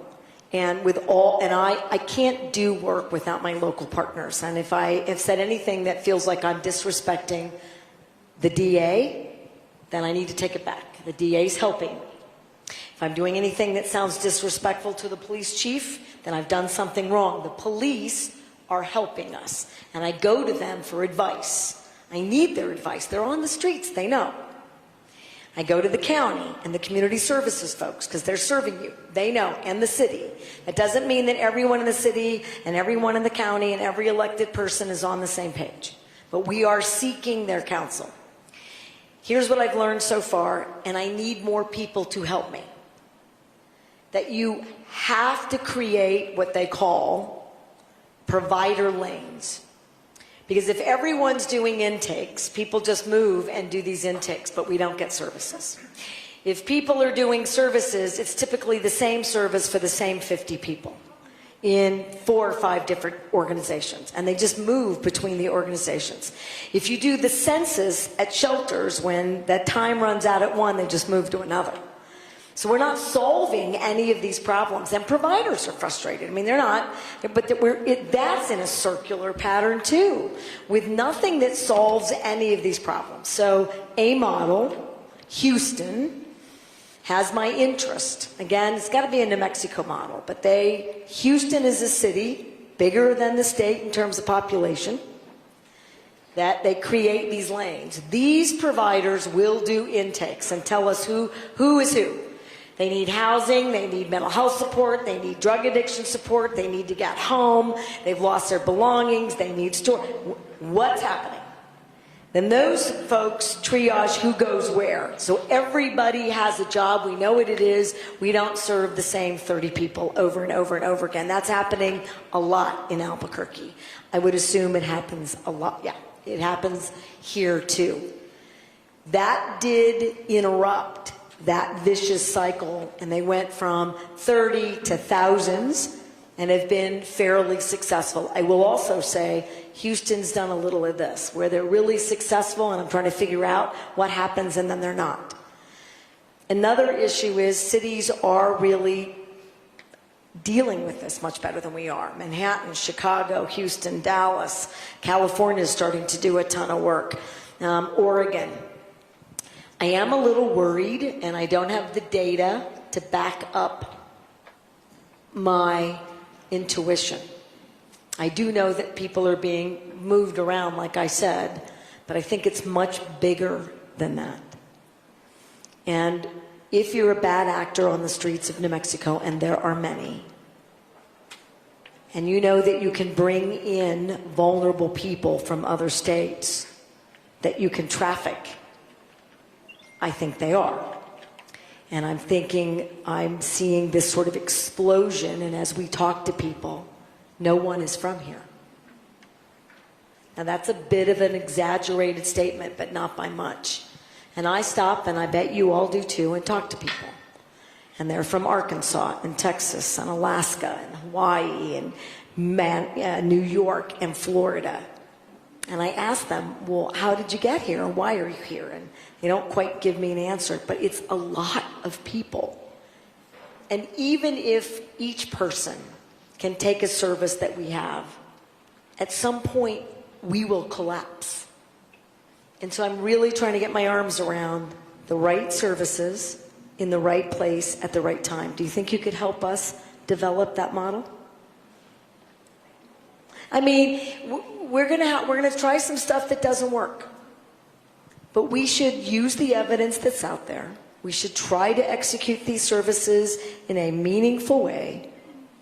We should learn from the things that don't work, and we should immediately shift. New Mexico has got to get with the program on these issues. So if I can get your name, I'd like some help, because we're trying to put this together right now, largely, you know, in a vacuum. And I don't mean that to sound negative, like we're trying to keep people out, but we're moving so quickly, it really is hard to get a group together. I think I could use your help. Okay, thank you.